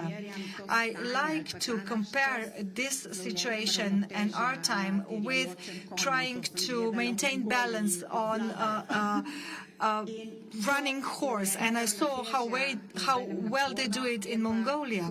So this is tiresome, but it is also inevitable, this maintenance of balance. And we need to take it as something that is not only typical of our times. I think that if we ask about our predecessors, or even if we ask our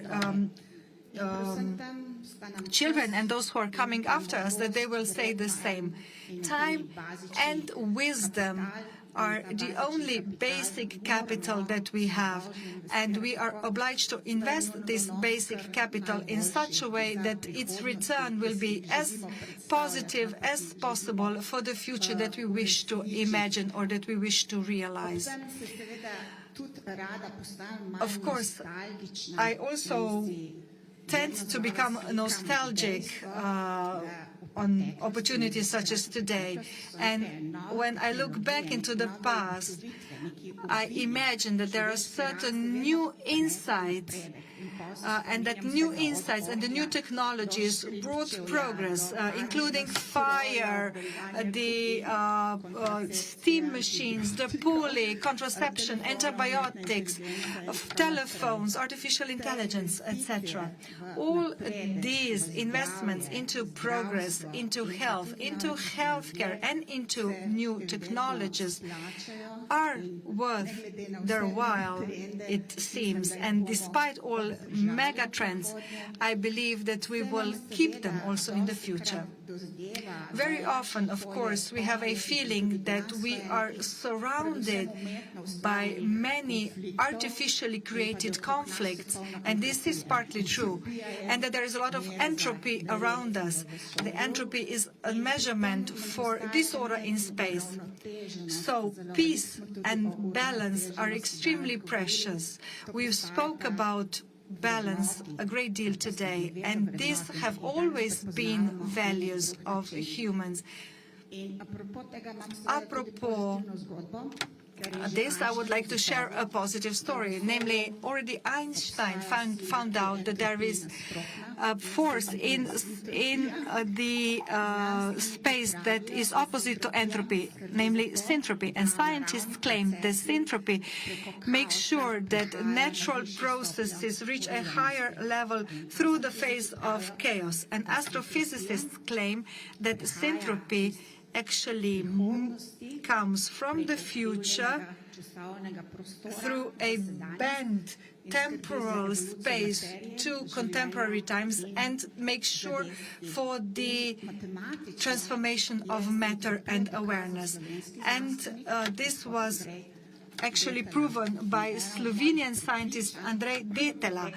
And one of my convictions from the past and for the future is that I believe in science. I believe in the power of wisdom. Science is connected to wisdom, and it is also a foundation for new technologies. And I trust that new technologies will continue to open the door for our development and our progress, and that we will always know how to tap them in a positive manner that will serve us as individuals and as society as a whole. And I am also a daughter of Descartes, a daughter of doubt, ratio, and consideration and reflection. But at the same time, I think that realistic optimism is my duty to the future.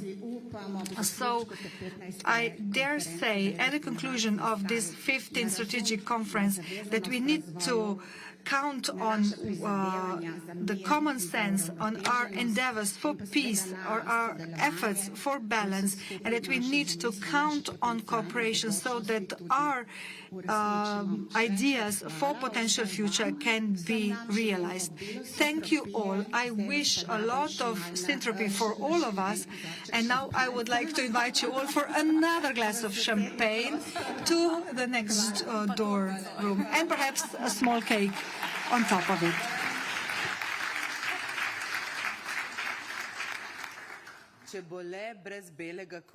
Thank you very much. As long as we are not served white bread and salami. Well, thank you on my behalf as well. You have offered us your most precious asset, that is time. And perhaps just to quote our poet Pauček, happiness is when work is well done and when you have someone to love. Thank you.